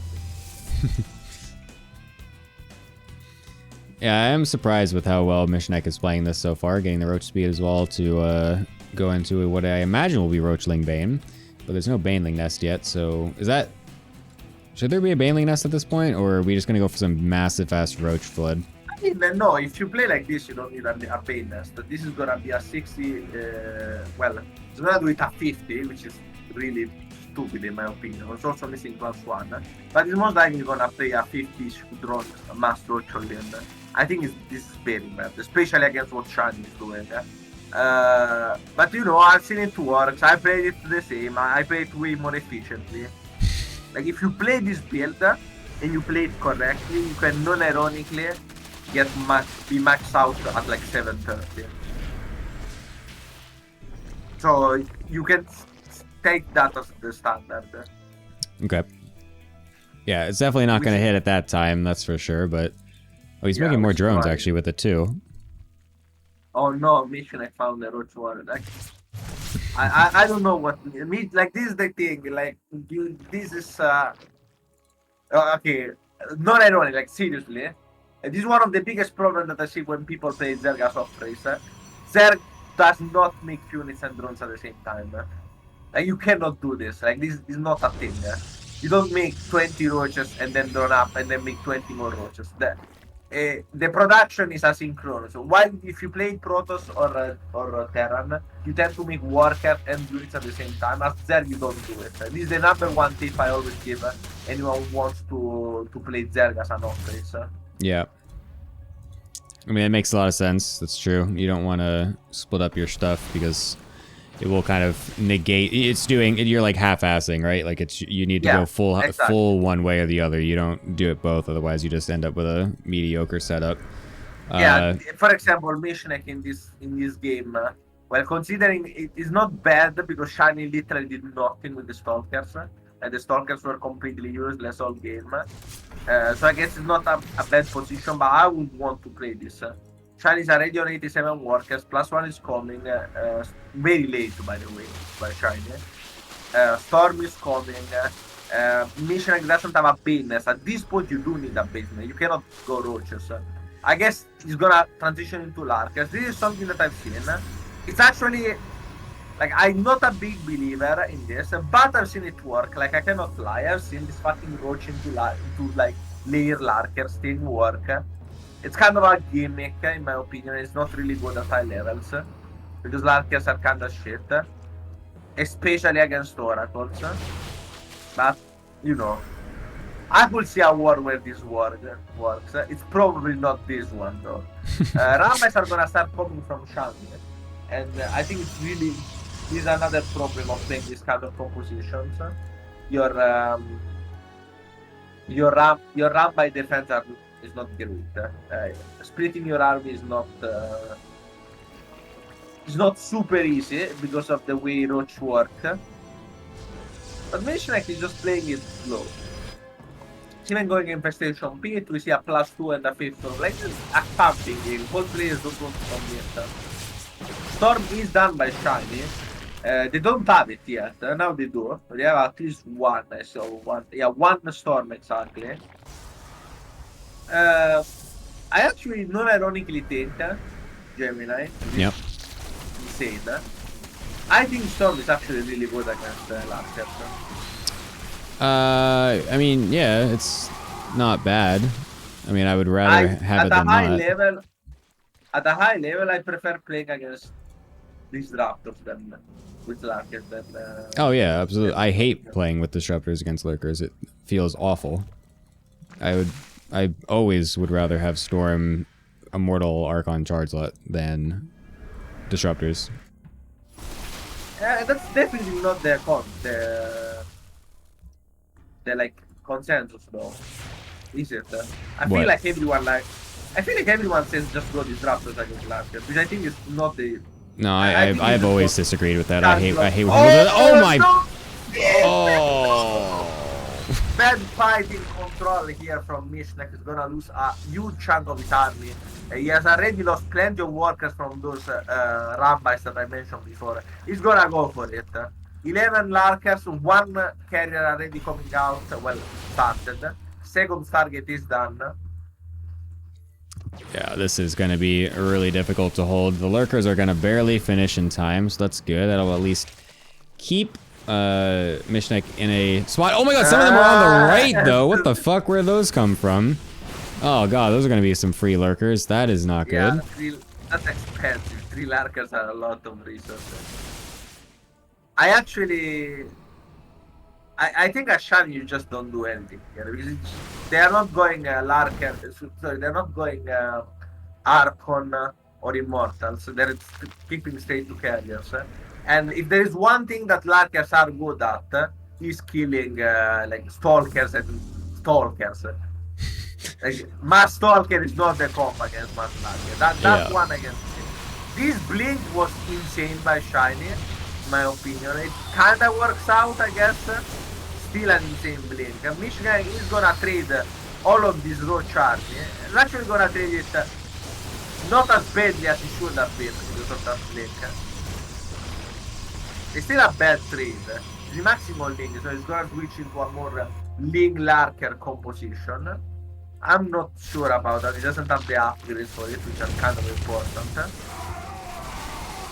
Yeah, this is, I feel like Mishnek now in a situation where he wasn't able to get his Lurker transition in the correct flow that he wanted to, and now he's like kind of super committed to, well, I just want to make Lurkers and end it with Lurkers, but we are literally making 5 carriers at the same time, which is insane. And the biggest problem with Larkers, like non-ironically, is that you don't have a switch from there. Yeah.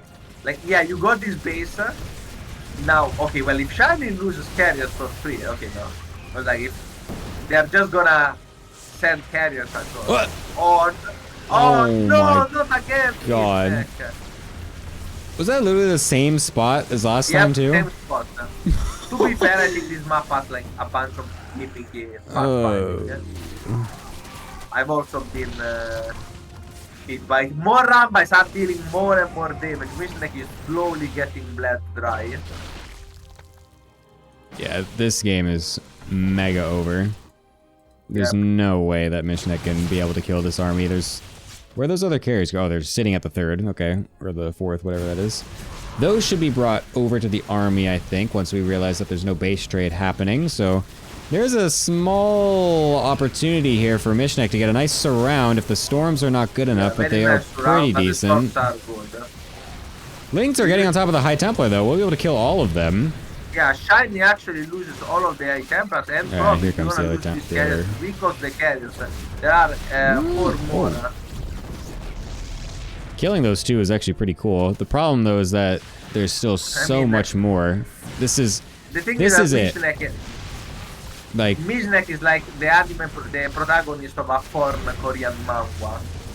Completely bled dry.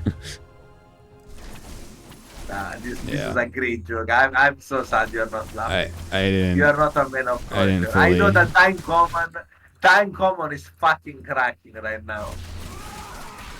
Time Common is. I know that at least Time Common has got my back. Anyway, these Zero tramway have eventually gotten the base, but not the other one, curiously. I'll be honest, I didn't fully hear what your joke was. I heard like parts of it. Mishnek right now is like the protagonist of a Korean porn manhwa. Completely bled dry. A Korean what? Porn manhwa. Don't you know what a manhwa is? A mangwa? A manhwa. Written like this. Wow. Shiny wins. A what? Manhwa. Yeah. Okay, Angrat is a man of God. Okay, someone knows what the fuck I'm talking about. It's Korean webtoon. It's just a webtoon, yeah. But no, it's like the Korean one specifically. Yeah. You guys have no culture. You guys have no culture whatsoever. What the hell? Switch to manhwa. It's better anyway. Oops. Weebs, yes, Weebs. Where is Jackie? Where is Jackie when you need him? My favorite Weeb, closeted Weeb. Okay, don't worry, Gemini. Yeah, I don't read any of those fucking webtoons. Wow, why? They're so fun. No. Oh my god. Oh my god.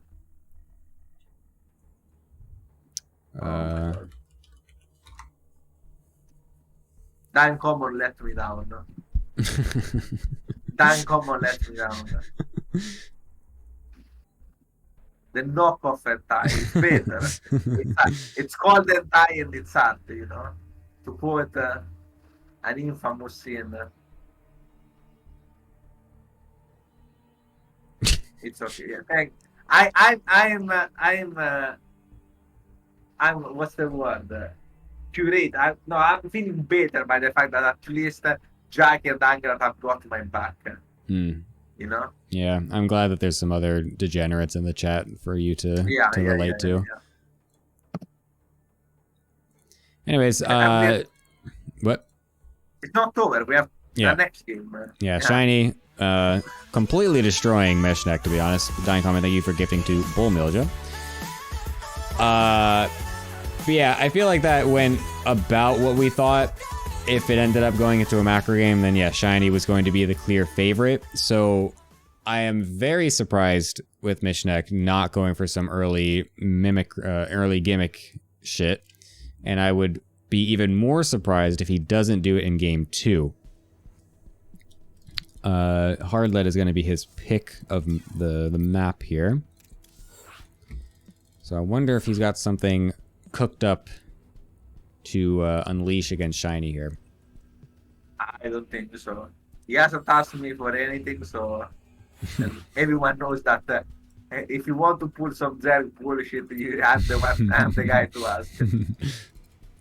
Maybe he doesn't know. Maybe he is just unaware of the Rimbo build. I don't know, supremacy in the ATP, the team league.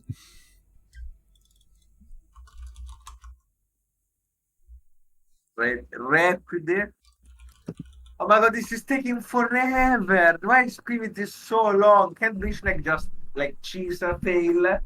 Prove that cheese is not as easy as the Cooper said. And then fuck off. No, I'm kidding.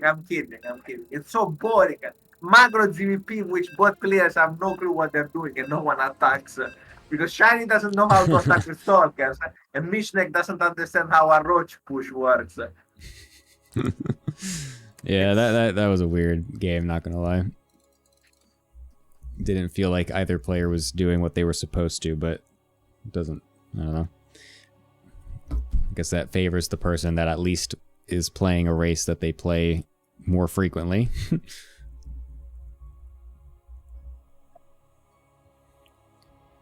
Yes, I would love it if we have some early memes here. Feeling about this, Gemini. I was about to say the same thing when I saw where these loading bars are frozen. Oh, I'm very afraid with where these loading bars are sitting at right now. I'm very afraid. There's no scene to change yet, chat, you idiots, because we're waiting in the lobby. Not the lobby, but the loading fucking screen, so shut up. I am aware of my own production. And we believe that Mishnek's computer might have fucking broke again.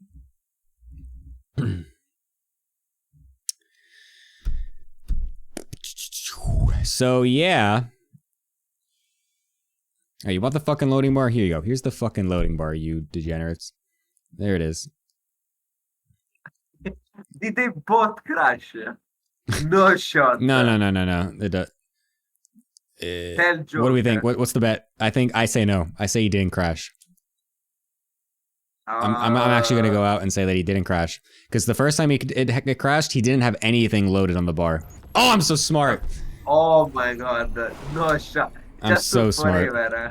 Mishnek. Oh. I've had this happen so many times. I just had the feeling. I knew it. Wait, what's shot? This one. Okay. What was the joke? Oh. I alive. I'm feeding. Yeah. Bye. That's literally what I say to my fucking students every single time they say anything like that. So. Yeah. The difference is that your students are fucking children. I know, that was my point. That this is reserved for literal children, not for this situation. It's a gas first.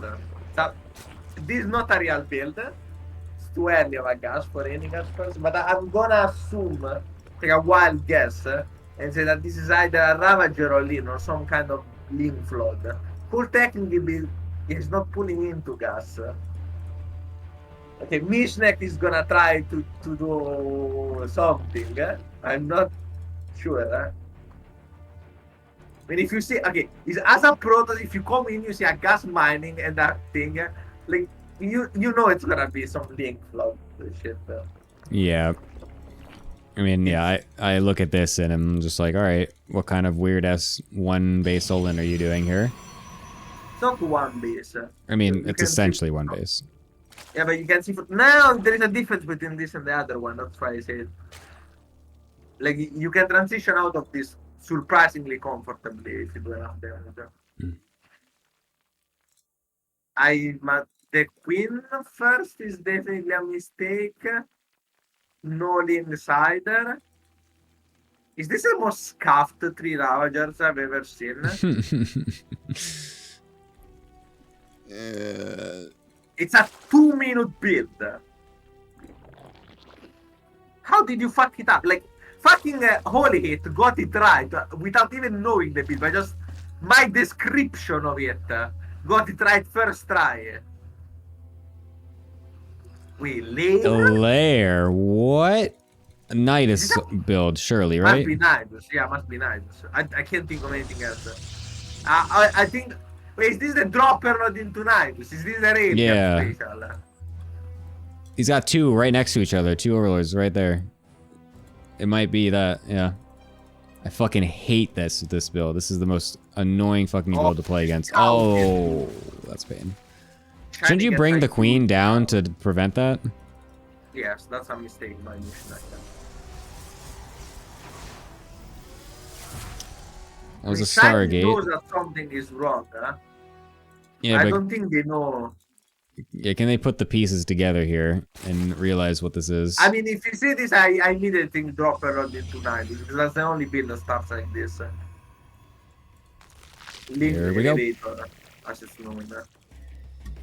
I mean, So we this have target no... is very exposed. Yeah, no clue from China. Yeah, no preparation. There's not a battery in the mineral line. There's nothing even scouting for a potential overlord, which is another crazy thing, because like the only other thing this could be is a Nidus, and we're not even scouting for a Nidus, let alone a dropper lord. This, Shiny's dead. There's no way she holds this. She's not even making anything out of the Stargate yet. She's making stalkers. This is so over. Yeah, one of the stalkers is stuck. Oh, it's a void ray. Feels bad. Oh, you're right. Yeah, the stalker's stuck. Oh, target the Stargate. That'd be so free. What are we doing with these things? Is terribly. What are we doing? Kill the Stargate, please. Mishnek is actually trolling. Oh if that my void God. ray comes out, I would. Well, the Stalkers are getting a lot of free kills now on these Lings since we waited so long to attack this Stargate. We're gonna suicide for the Stargate. He's gonna get out. No, he didn't suicide to the end! No! Mishnek! What? I can't be like, it's... I can't believe it. I mean, this is what I wanted to see, to be honest, but still, holy fuck. Yeah, there is. Jesus, so easy. Oh my God. By the way, did Shiny recall their Stalker, yeah. stalker? Yeah, I like, what happened to that stalker? Yeah, it got recalled out. Yeah, this build is like really not good. Yeah, if Shiny lost to this, I would like people are gonna tell me, you see how easy it is to play Zerga. You can play these builds. While any Protoss with a brain would have immediately put up a panel at the edge the moment they say a layer. Yeah. They say a layer. I mean. Oh, very smart play here from Mishnek. Trying to bait. Yeah, pretty good. The shield battery's also pretty good though, and we'll be able to keep that Stalker alive for quite a while. Now the battery overcharges here, we'll definitely be able to keep that thing alive for all eternity. More batteries healing the Void Ray as well. I'm not really feeling this for Mishnek here. Yep. I mean, that Void Ray... Oh, but Mishnek is overextending and getting a lot of... sorry, Shiny is overextending, giving a lot of surface area to Mishnek for no reason.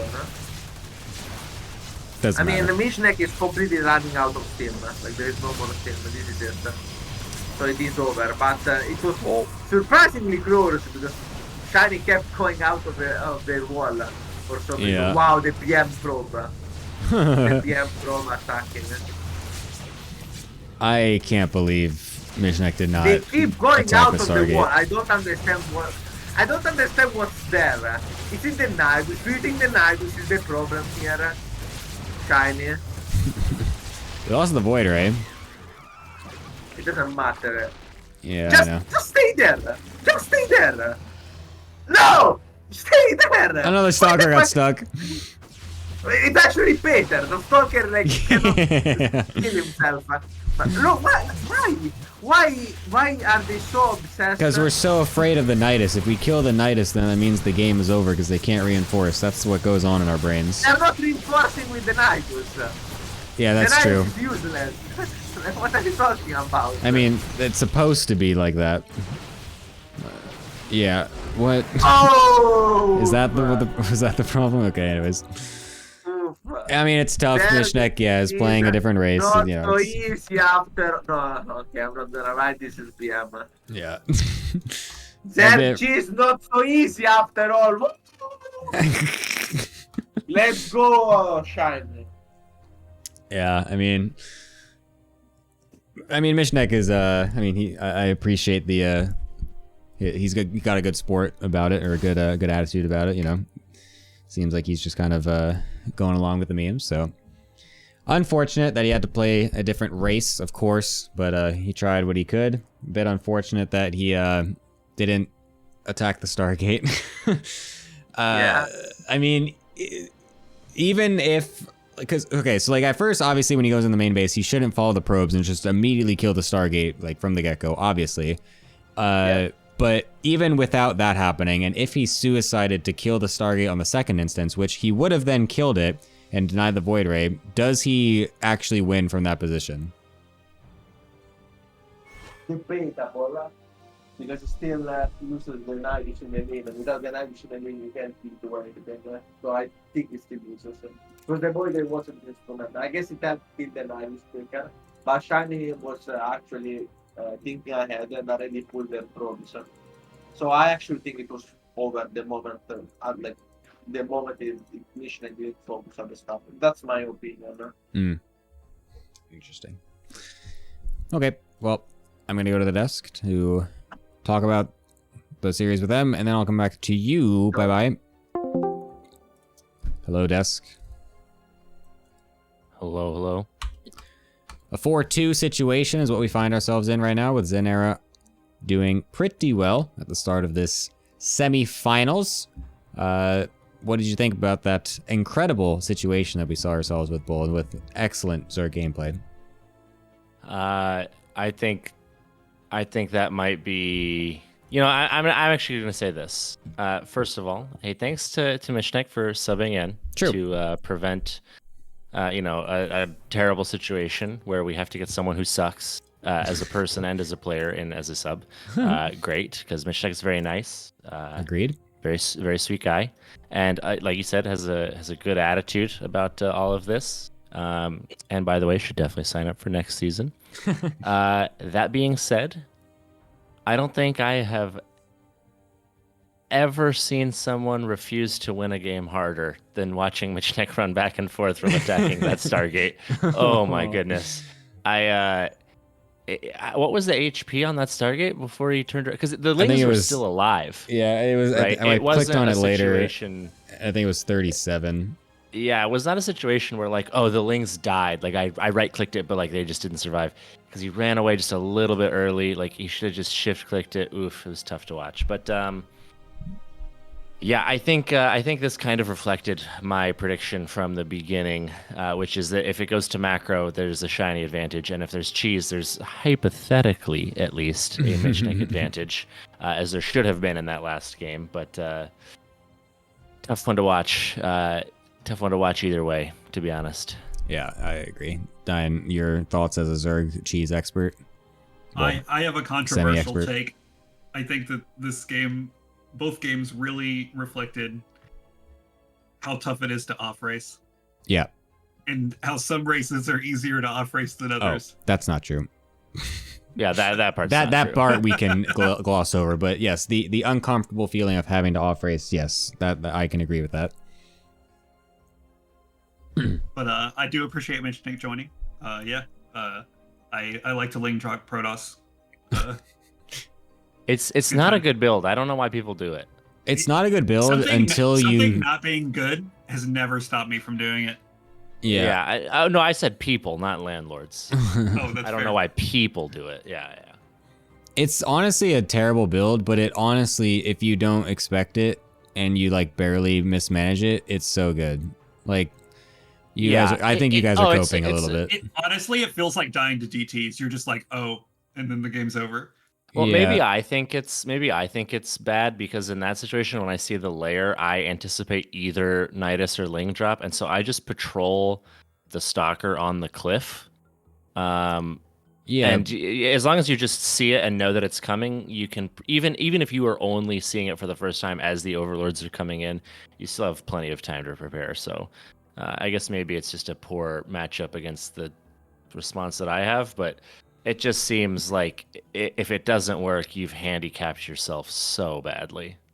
No, of course, it's total all in, but I mean, I do the same thing, but I've definitely lost to it here and there just because it's a fucking gimmicky ass build and doesn't make sense at all. So you know, gimmicks are the best. Yeah. Anyways, next game is going to be Wave Captain versus Mag, Hate Mag, and this is going to be an interesting one, as both of these players are, you know, doing pretty well in their pool. So I'm very curious to see what actually comes out of this this match here. So, Bull, what do you think for this one?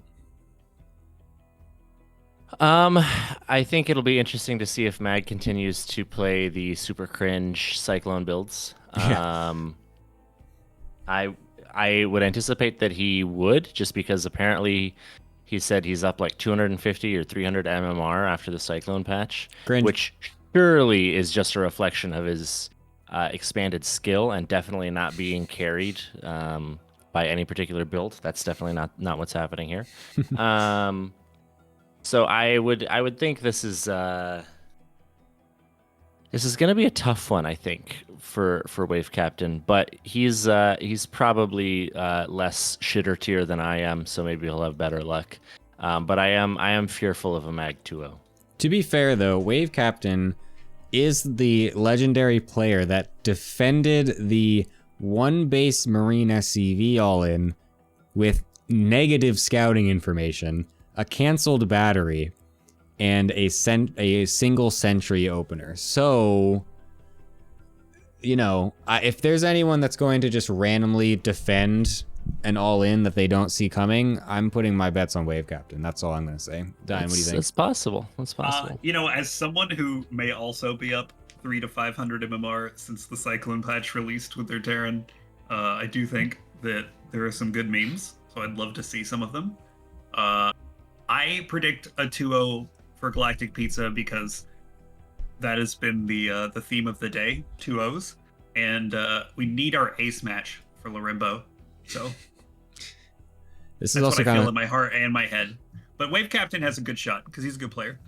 This is kind of funny because this is also becoming a get the ace match for not only Larimbo but also for me, because I have to go to bed like early for once in my life, and so I also kind of don't want an ace match this time. So you're cheering for cheese.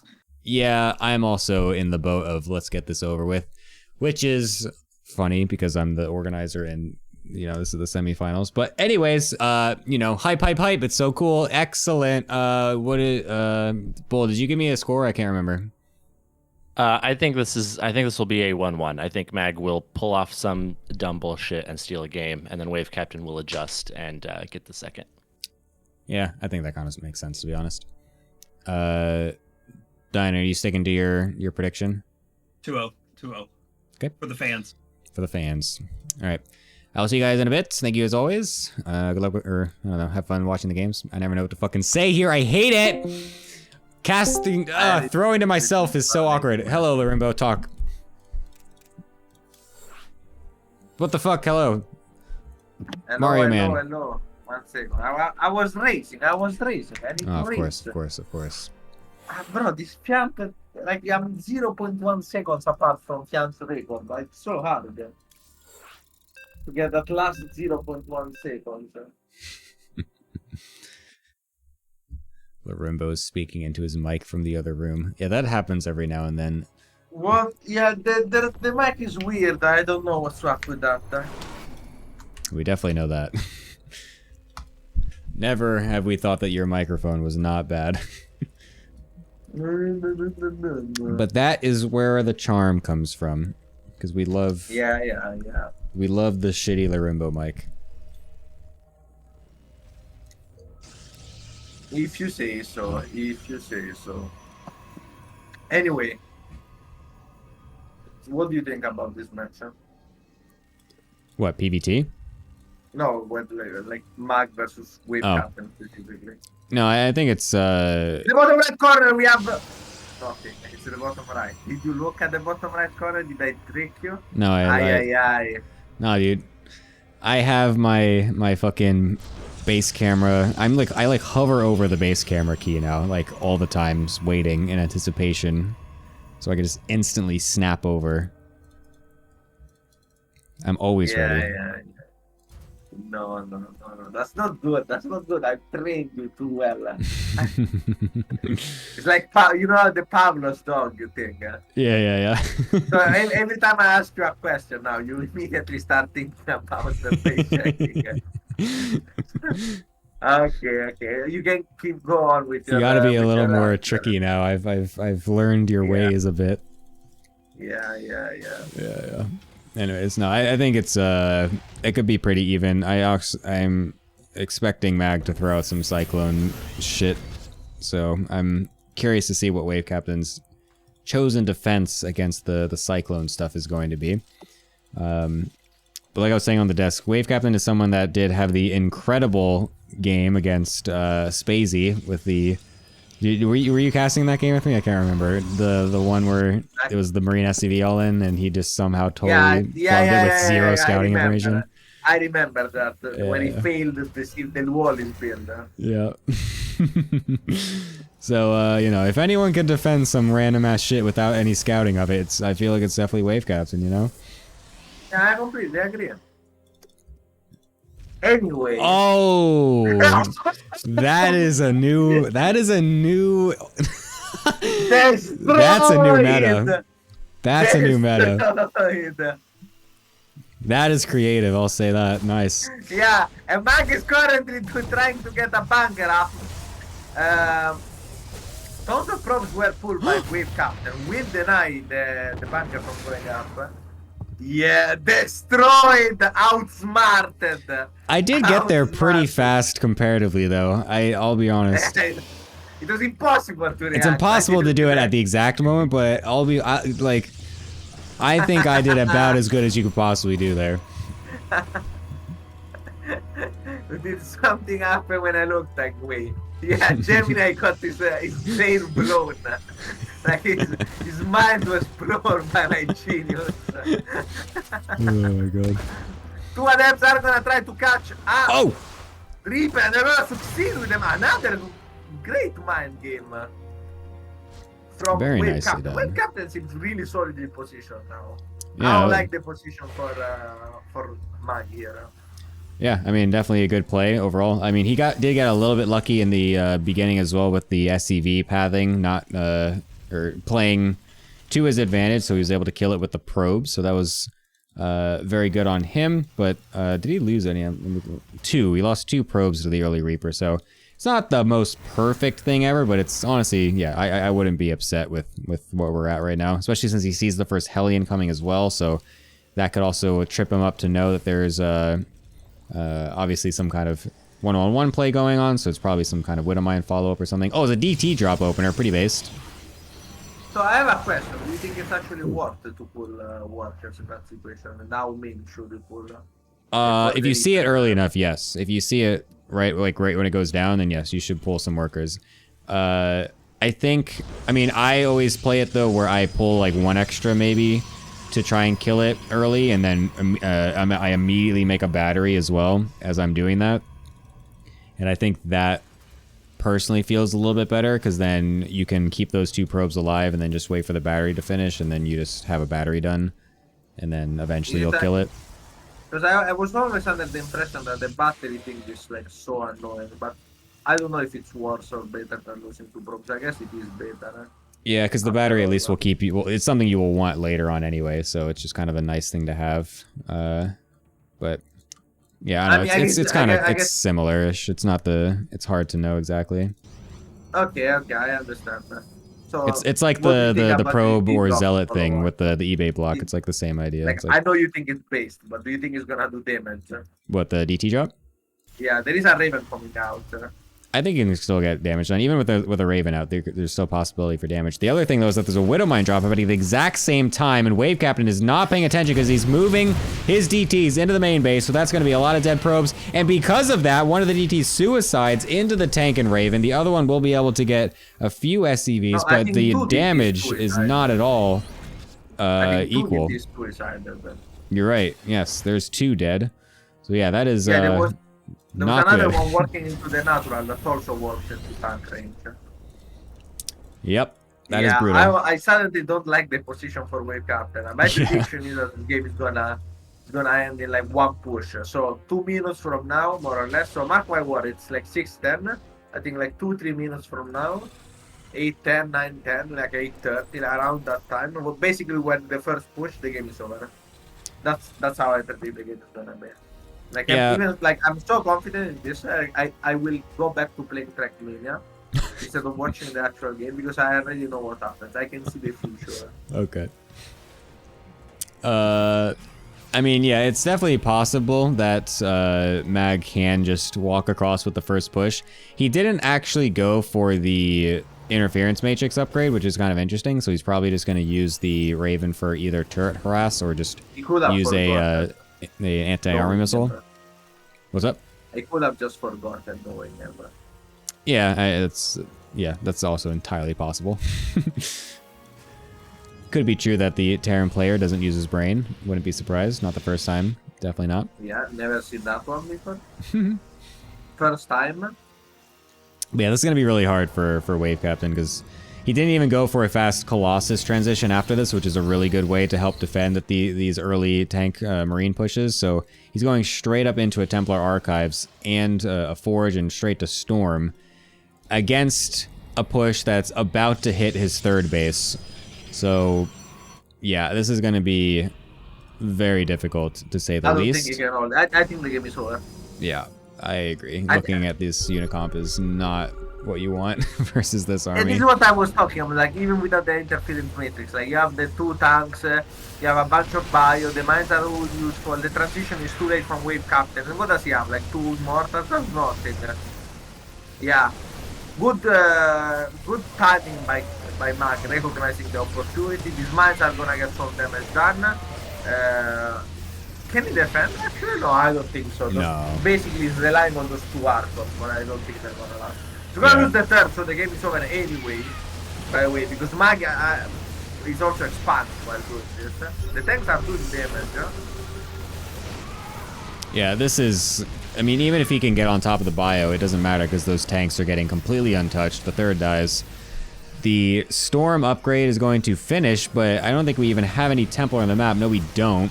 So that's also a complete wasted investment, essentially. Yeah, GG gets called out. Very nicely done by Mag. Good follow-up to a extremely successful mine drop, and just good timing with his build as well to make sure that Raven is out to defend the DTs. So like I was saying before, it's like, yeah, like even if they get the Raven out, it doesn't mean that you can't do anything with the DT drop. But if you are, of course, distracted with a mine drop at the same time as your DTs go in, and then you lose to the DTs, then obviously that's going to be bad. But yeah, that was a bit of a brutal situation. You do have to be aware of that because, yeah, that is generally the timing. It's like you're going in with your DTs and you have to know at the back of your head that that's also the time when a mine drop happens. So I thought the Widow mine drop should have been a possibility to be considered, considering the scouting at the start. I felt like Widow mine drop was, I mean, 1-1-1, etc. Yeah. But I guess not. Yeah, it's so broken. So true. Yeah, the single Hellion into nothing else following up is usually going to be a mine opener in most cases, I think. And to be honest, even just as a Protoss, like, no matter what I'm playing against, unless it's like a 3-Rax or something that I know is not a 1-1-1, I'm always just staring at my minimap from 4:45 to 5 minutes, because that's always when they come in with something, and so it's just like, I'm just always staring there regardless, because I never know exactly. Because it feels like they can just do random stuff sometimes, even if you have the right scouting info, and so it's just like, I have that ingrained in my head. Yeah. I mean, as I said, I'm not a great PvP expert, but I've seen a thing or two now, having casted like 50 of them in a row. So I feel like Wave Captain definitely underestimated the potential of mines here. Yeah. Which I'm not quite sure for what. Is Mag, I don't know how Mag as a player is. Is like Mag known to be a mine player? Is he known to be not be a mine player? Was there some mind gaming going on? Like, well, against Bull Milgen, the last series from last week, he did not. He went for the Cyclone openers. which is what me and Bull were even talking about on the desk, and I was kind of talking about at the beginning Yeah, with you as well. So it's like, I wouldn't be surprised at all if Mag honestly took that into account and it switched up his builds to account for it. So that's one thing. I can't really remember if Mag did many mine drops before that series or not. I just can't remember, to be honest. But I feel like he didn't. I feel like he's always been just that Raven tank opener style though. So I think it's more that Wave Captain just wasn't paying attention. What's up? That's pretty common for Terrans. Yeah. Not Raven tank push. I've seen it like a gajillion times before. Yeah. It's always the same push and it always works. It seems to me. I wish I had like those. I wish I was Terran honestly sometimes. Like, oh yeah, I just make my push and then I win the game. Yeah. Like, bro. And then other games, and if I don't want to do that, then I just wall off my main base, and you can't know what one of 50 different builds I'm doing, and then I win with it anyway. Mind games. My mind games are so good because I walled off and you can't scout. Oh, sick mind games. Yeah, that's the apex of Terran Brain. Right there. The apex of Terran Brain is that. So true.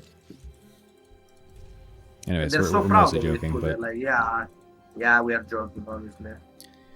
just in case there's newbies to the stream that have not watched our previous episodes of the wonderful All Things Protoss Team League and thinks we're actually balance whining. We are, but in a joking manner. Yeah, we are not that bad, guys. Yeah, we're not average Redditors. Always remember, the only OP race is Terran, please! Okay.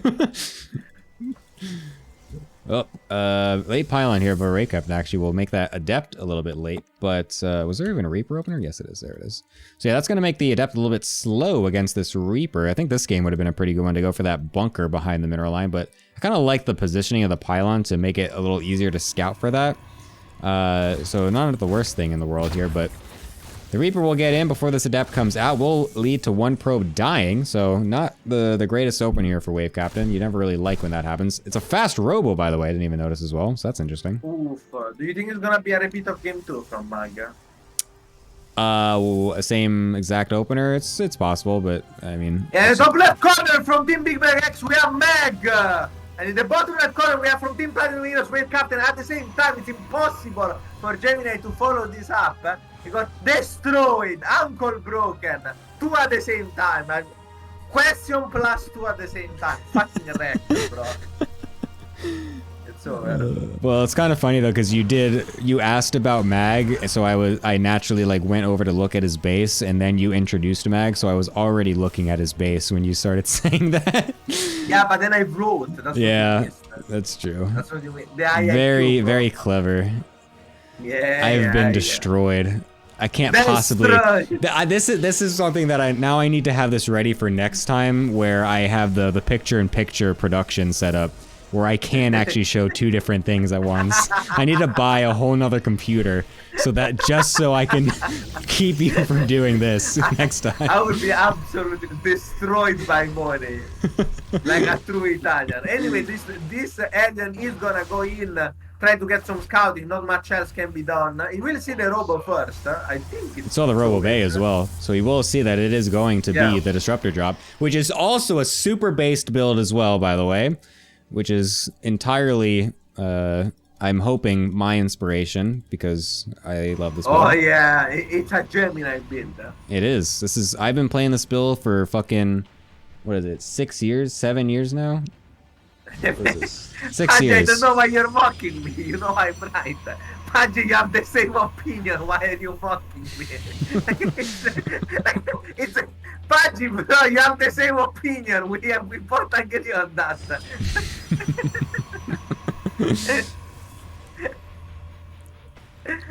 All right. It is going to be the same build from Mag as well, though, like you were alluding to. Yeah, because the mine drop is coming in, and Mag is actually going to delay it as well. He's like purposely not going in, or he forgot. To be fair, it could be completely either. I literally have no idea which one it is. So he's either completely an idiot and forgot, or nice disruptor shot. We'll get some. Yeah, pretty good. Really remember that he asked. Will this make Mag remember that he's supposed to might be the mind drop. Oh, Here we go. mind drop. Oh, but Wave Captain Oh. was already looking at that. Don't kill your own probes, please. Oh, still gets a huge 6 Widow mind drop kill. Oh, that was pain. That's actually brutal. I mean, to be fair though, Wave Captain, why didn't you just pull all your probes to the mineral line? Why did you just like stop them in the middle of the two bases? Oh, that's so dumb. Okay, well. I mean, the Disruptor also got a lot of damage. So Yeah, but not enough. I think yet. this game ends in the same exact way, by the way. I'm Yeah. calling it. Yeah. 8 minutes, 8 minutes and a half, 9 minutes, that range. Oh, Disruptor gets the turret plus. This is actually not Yeah, bad. that's pretty good. The turret. So yeah, I mean, this is not good for Wave Captain at all. Oh my god, the mine went back in again and got even more kills. Yikes. Ooh, That was really not good for him. I was gonna say, after the initial mine drop, it's like, yeah, it's bad, but you could at least try to find some more damage trading off with the Disruptor as well. Because the thing with the Disruptor drop, it's like, it can get a lot of value over time, because it can also, you can also track their army across the map and get shots off on the army as well. So there's potential to still find your way back into a game. But after that second shot, it's also bad. Here's what I'm talking about! Right in the middle! Oh, you love it. I absolutely love to see that. That's pain, man. That's Oh absolutely my pain, man. god. Dude, That's this is why. absolutely pain. Oh, this is why I go that build, bro. This is what I'm talking about. Now Now we the get another Terran one. will win Oh, it's off anyway. cooldown. Ooh. Now the Terran will win anyway. No shot, right? No shot this game ends with this push. No, this is going to be a hold for sure. Excellent shot as well, getting 2-minute Widow Mines and a tank. Excellent. Excellent from Wave Captain. Disruptor proprio. Giga based. This is gonna be 1-1, the most boring prediction. I mean, if it's 1-1, it's good for us. Wait, which team is ahead right If- now? XinEra is. So if it's Which 1-1, one then of it's these good two? for you Wave because Captain. Yeah, that means Wave it Captain. doesn't go to the ace match. Yeah. No, it could still go to the ace match. Alright, here comes Wave Captain, but he's getting a little bit flanked accidentally, it feels like, by Mag with his units on the right side. The Disruptors will clean that up, but the units on the left, I think, are not actually enough to continue the flank. The Widow Mines don't even get off. That was incredible. So now, this is going to be really he's in a difficult. winning position. Oh, he GG, literally let's go. wins! What? I was like, I mean, what? Wow, he just suddenly wins. That's excellent. What do you know? A bit of a weird GG timing, I'm gonna say. Yeah, I'm actually going back into the game to look at it because I don't think this game is necessarily over. It's not the greatest. I mean, I'll be honest, it's actually not a bad spot at all for Mag. Like, he has his third CC done. His opponent still doesn't have a great probe count because of the early probe damage. Yes, we just lost some of our army. Could be the tilt. Yeah, this was not the best GG timing, I'll say that much.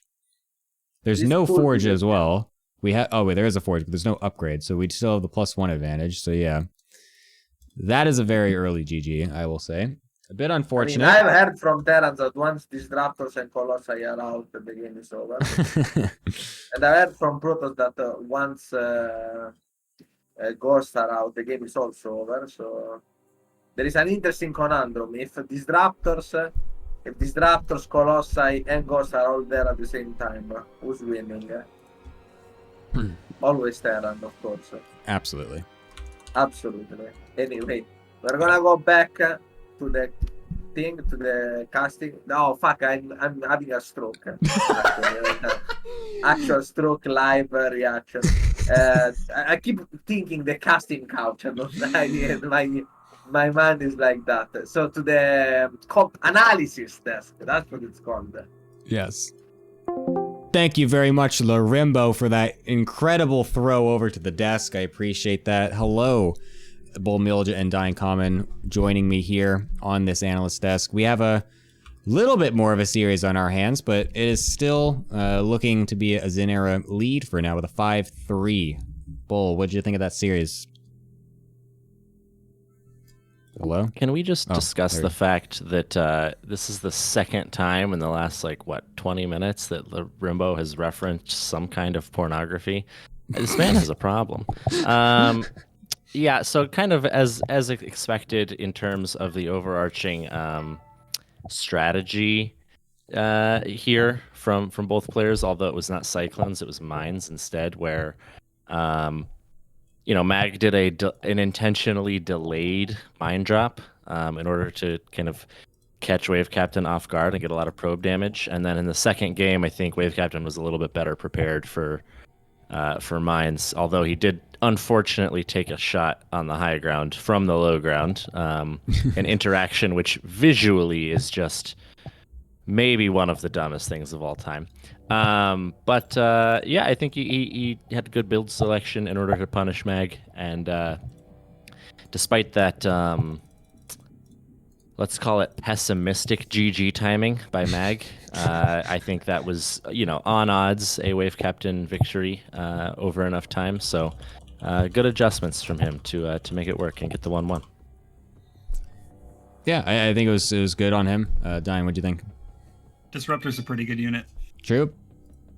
Yeah, let's actually be real for a second. That game would not look like that if that one Disruptor shot doesn't hit like that. Like that was a fat shot. Yes, if the game was different, it would have been different. That's hard-hitting analysis. But that was pretty much like the moment of the game. With, yeah. What was that, 20, 25 supply? I think the thing that made that Disruptor shot even better was that Cobble was instantly in the chat saying, "Why is Gemini pretending like that was skill based?" I ignored that. We're not saying it's skill based. We're just saying it's awesome. Yeah, It's not the hardest thing to do, but it is the most fun. You see a sick shot, you're going to go crazy because it's fucking sick. What Cobble is Cobble is showing yet again that people don't understand what good casting is. Y'all went crazy for the Widow Mine up the ramp. It was just a different kind of crazy because you're a Protoss player. Yes, but also because that. No, you're right.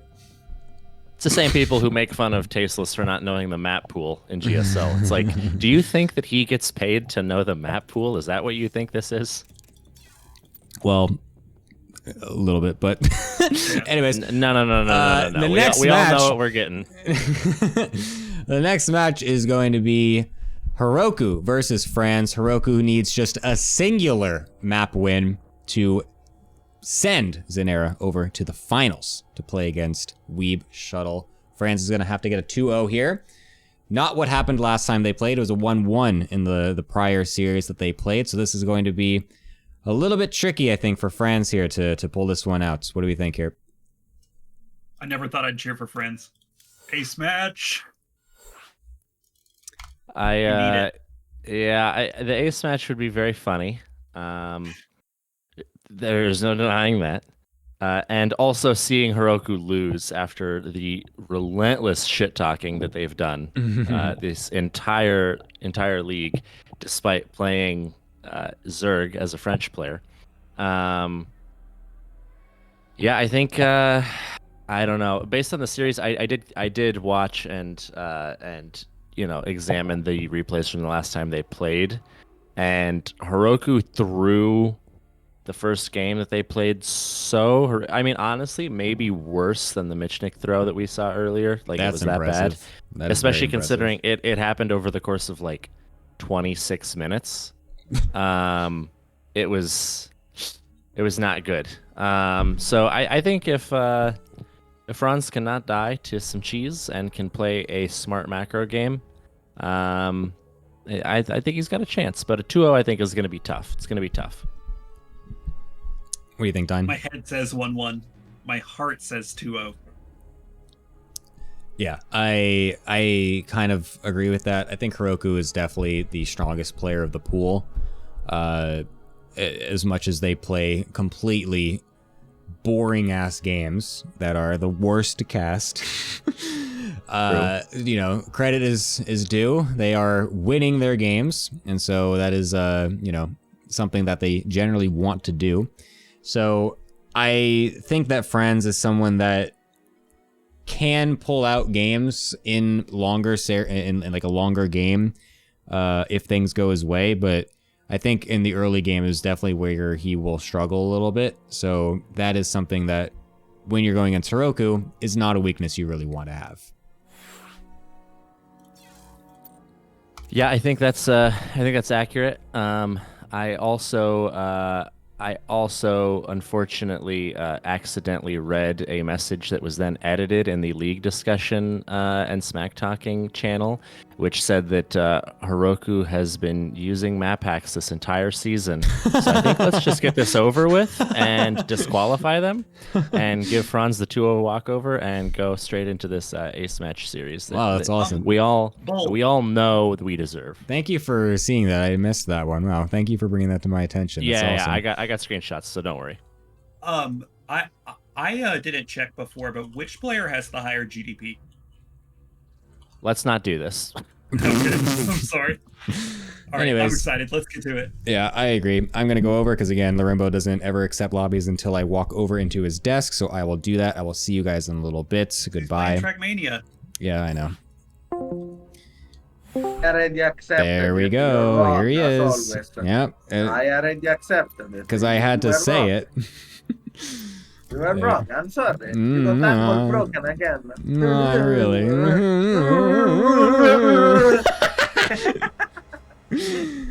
Oh my god.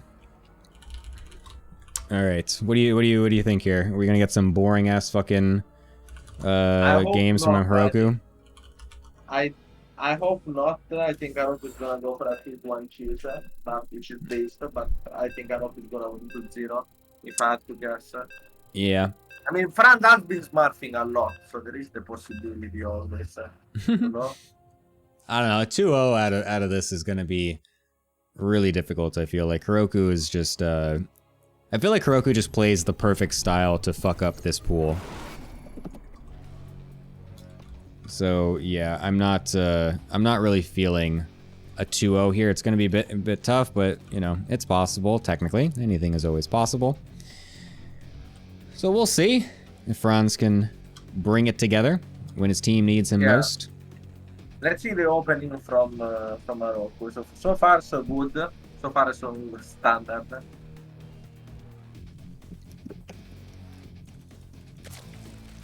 Wait, what did Fiant get? Did Fiant improve his record again?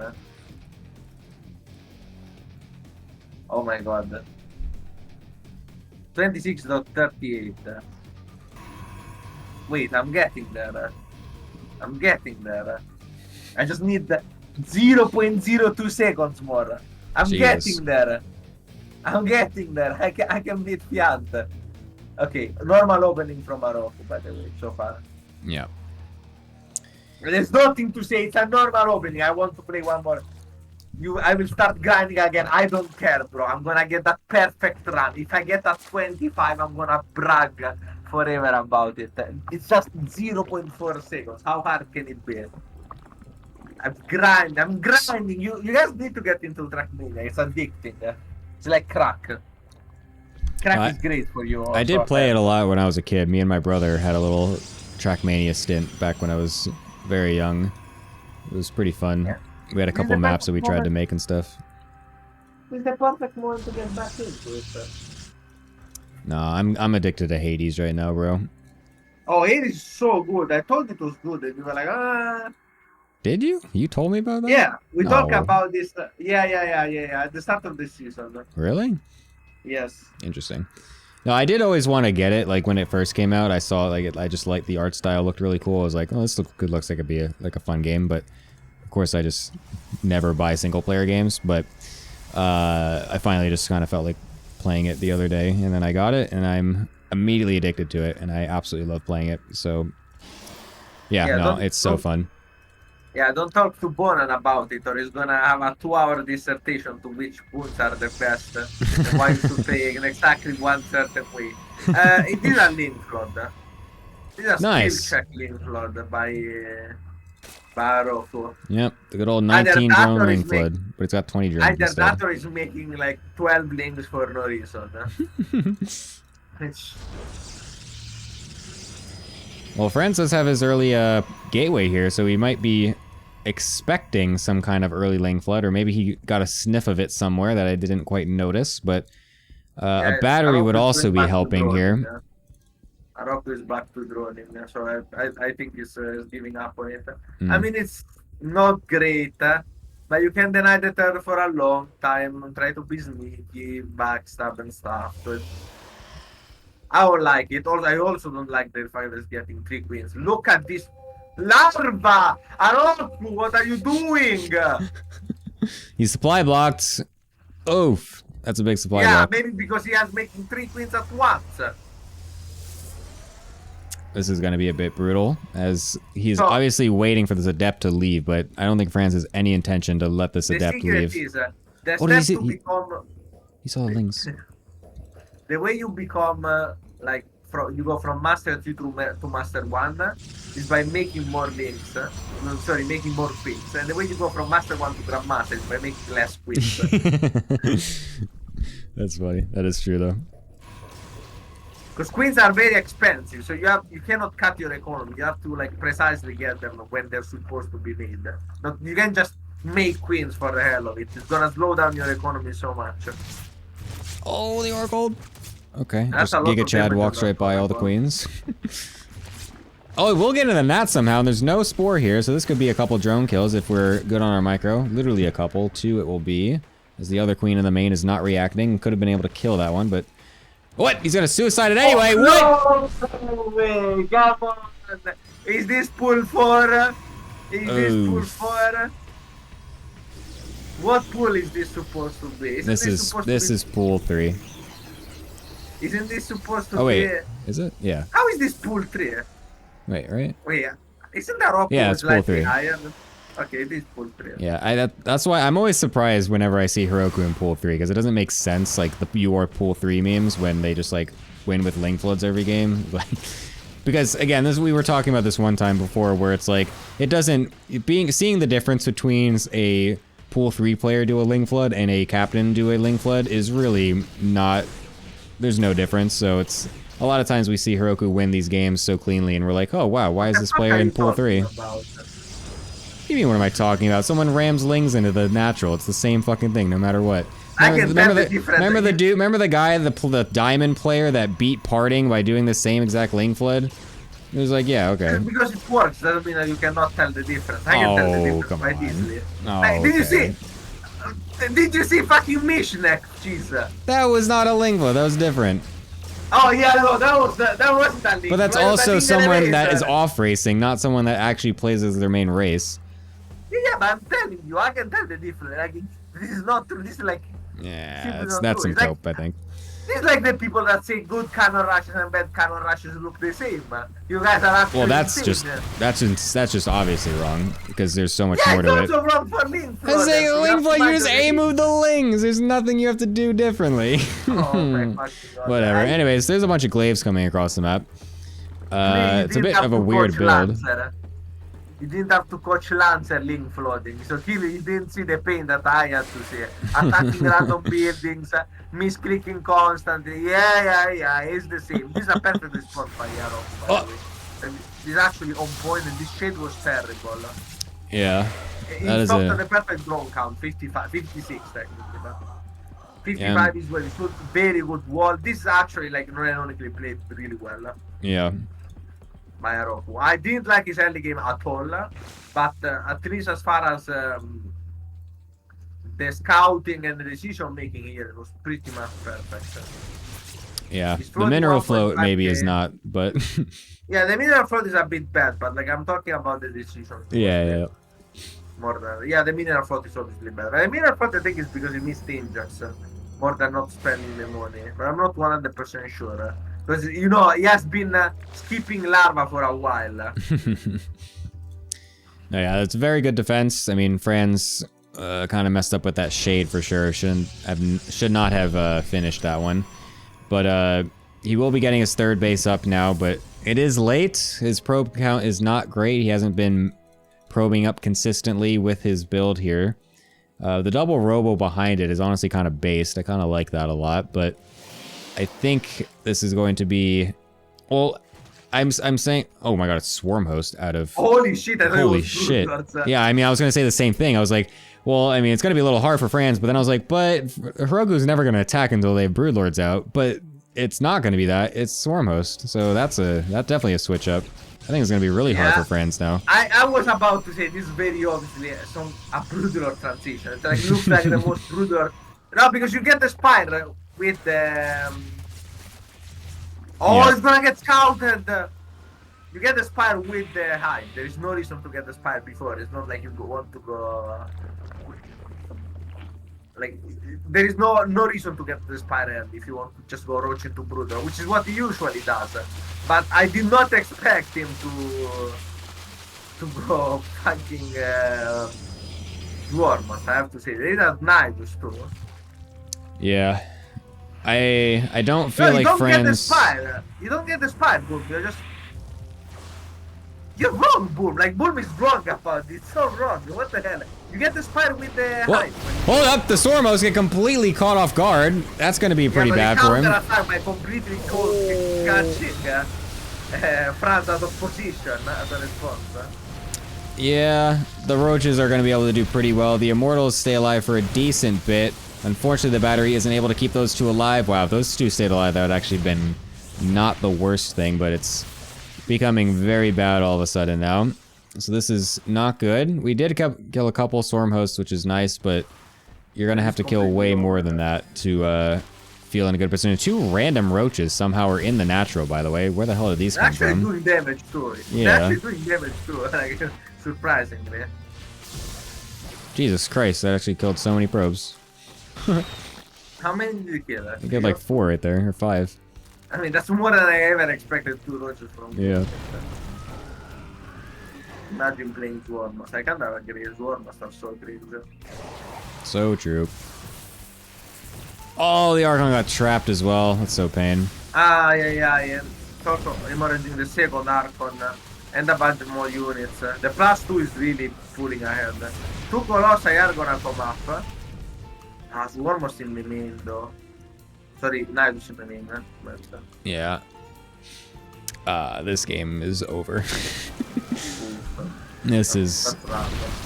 I mean, well, Roach is just walking forward is going to be a nice little donation, but it won't really matter because there's a whole bunch more in the main base. Kinda weird. I mean, now the Dwarmos are gonna hopefully kill their base again. That's the plan. Yep. When you play Dwarmos, you can definitely kill that Immortal, that Colossi. Oh my god, what is he doing? Okay,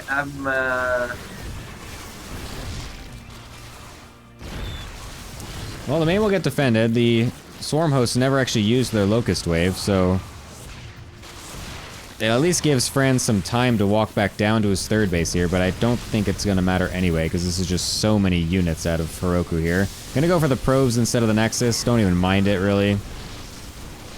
Well, now they're attacking a Colossus. Yeah. I mean, it's not clean, but it's getting the job done. It's working, but debatable. Let's just say debatable decision making here from Heroku. He does get 2 Colossi, which is nice.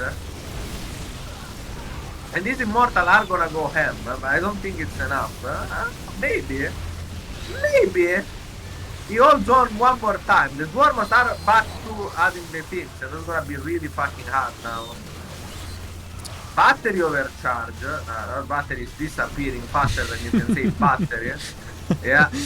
Yeah, Heroku is finally choosing to kill the Nexus. Yeah. I think if Franz didn't get surrounded in the initial engagement when he pushed out a little bit, I think he has some more opportunity to stop the snowball here, but once that happened, and then once the Nanitis got into the main base, it's going to become extremely difficult to really actually get anything done. And I mean, this is a very slow, painful death for Franz here. I mean, I don't know why he's still in the game, to be fair. Like I thought he had a chance at one point, like with a timing, but then once he got caught by the first Dwarmos Nidus, I think you GG. I would have GG there, but Yeah. This is bad. This is absolutely bad. There's Nidus Swarms fucking everywhere right now. There's like 5 of them on the map right now. It's insane. There's more Nidus Swarms than there are bases for friends. Oh no, the Colossus! What are they doing? Okay. Jesus Christ. Baneling's even entering the field here as we're away from the Swarm hosts. Just gonna go straight into Roachling Bane at this point. The Swarm hosts have done their job. No point to really go any further with that. The 4th base on the left gets killed yet again. The other base on the right is also gonna get denied here. Assuming that Heroku actually clicks on it.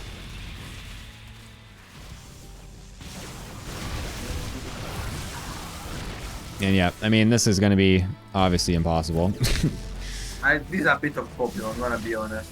Yeah, it's a little copy, but I Wait, mean, was it's... France a copper? Well, I don't remember. not really. Copy last time. I actually don't remember. I don't think Who so. was the one that went into like the main with the void ray on one base? That was Bull. Oh, yeah, okay. Sure. I remember I thought it was France for some reason. I remember there was like one game in which there was some heavy copying. We need an aggressive GG so we can get an ace. Yeah, that's a good point Bull makes. In France defense, like he was in a very shitty situation last time and he won the game. But I think this is a bit worse.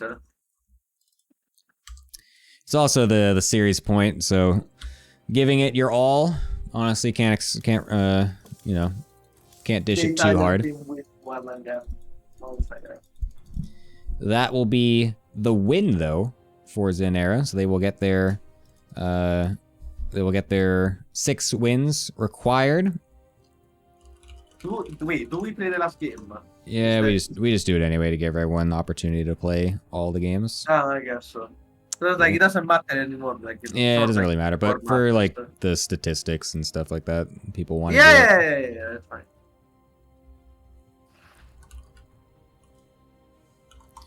So yep, that is going to be the win. We will play the last map anyway, just because we do that. That's just the rules. Yeah. So we have to really we have to make poor France play one more game while he knows it just has condemned his team to lose. We are sadistic bastards here. It makes more sense in the fucking whatever you call it, the regular season, because map score means things. It's a little bit more annoying in the playoffs, but it's also like for the playoffs it's a little annoying, but it's also like just to make it so that way, just in case the series actually ends before we get to an actual match. So it's like then some players just don't get to play in the playoffs, which is kind of lame. So it's just to give everyone equal opportunity to play in the playoffs. So, you know, because that's the whole point of the tournament. It's to let people play in a fun team league format. Let them play their games. The results obviously are fun to get if you win, but it was not that deep. It was just like I was asking business. So I was like, do we have to cast one more game or does it end here? I was just like, no, I'm also just explaining for the stream too, because there's probably new people that don't know about the rules. This has been a really fun thing. I can't wait for season 3, which is already confirmed. I can confirm it. No, I'm kidding. It hasn't been confirmed. Don't take my word for it. Don't take my word ever for anything. Really. Yeah, don't believe Larimbo ever. Right. Gemini, season 3 is not confirmed, right? No, wow. I have not confirmed season 3 yet. You know that a lot of people are gonna be disappointed if you don't make it, right? Like no pressure, but also heavy pressure on you. I do not release information on further seasons until the finals days. Oh, is that how it works? No, ironic. I didn't know that. No, yeah, last season I waited for the last day too, so. I didn't know that. Oh, no! Oh, shit! Make sure to tune in the next patch to know if there's gonna be a season 3. Yep. At the end, it's just like the GSL style, you know, the GSL has the director guy come up at the very end of the finals and is like, oh yes, and don't worry, we will have GSL next year. Woohoo. Wait, And really? that's all I up don't watch TSL. I don't like Korean tournaments. Yeah, they do that. He's like, thank you guys for watching. We always love StarCraft. We love the StarCraft community. It's so great. And next year, we're going to have more GSL. Please tune in. Woohoo. See you next time. And then, yeah. And then wait, does he only come during that Yeah. specific day? Correct, yes. So the guy is completely useless for the whole season. Just comes in at the last moment. I mean, he's like the guy behind the scenes kind of guy, right? Like, he's like the... Okay, I see. The guy, he's like the director, just like all the CEO and stuff like that. It's a cannon rush, by the way, for France. Yep, I was just about to mention it. It's a bit weird because Heroku's taking a forward base here. Yeah, it's not a great cannon rush, I'm gonna be honest. I would even go as far as to say that this game is already over if Heroku pulls probes. Yeah. That's a terrible cannon. Yeah, you see, yeah, this is the thing, man. It's like the link flood thing. This is what I'm talking about. No, dude, this is different. It's different. It's totally different. You don't understand. Oh, it's absolutely different. Cannon rushing is way more obvious to tell a bad player from a good player. You would be surprised. No, I wouldn't. I can always. I mean, I agree. Yes, there's some games that it's very, you can definitely tell when someone's bad, but it's like there's also a lot of games. Yeah, this is still not going that. This is doing something. Nah, you just make a spine high ground, to be fair. And that's it. Like that cannon rush does nothing. Problem is that Franz isn't doing anything afterwards. This is also a forge first cannon rush. If you want to cannon rush like this, please go gate forge instead. Yeah. I will never stop saying this. Like, oh my god, people don't understand how cannon rush works at all. Like the difference between forge first and gate forge is huge in this matchup. You have to play accordingly. If you play forge first, you have to all in. You have to proxy a gate. You have to proxy like the robo or the second gate. You have to commit to it. If you want to just cannon rush to deny the base, you need to go like gate forge. Let's be honest here. Play it properly. Yeah, Rocco is going for the Roach Warrior on the spot, which I don't mind. Franz is, to his credit, going for a Robo. This is like very late Robo. That could actually work out. I'm surprised that he canceled the gateway though, because that would obviously allow you to like make an adept or whatever to like get high ground vision and stuff like that, or just even go between the two bases and stuff, or just defend things better. We have a layer. That's a really interesting to respond to camera. So the biggest problem with this is that there is a base mining here from Heroku, and this is a real problem for France because he can't exactly split his army. He doesn't have one. Yeah, this is where letting that gateway finish and at least being able to get like an adept or something would help with this situation. So canceling that feels bad in my opinion. I would like the adept more. Oh my god, that spiral actually is gonna deactivate the shield batteries. I would like the adept much more to scout actually. He forgot to take the second gas. I don't know what the fuck this lady is about, by the way. Like, this lady is nonsense. It's gonna be a Nidus. But even Nidus is nonsense, isn't it? Well, the first Immortal's out, and we'll be getting on top of these this Ravager that's morphing. We might be even able to kill that before it finishes. It will be able to kill that. I mean, Heroku made a lot of drones.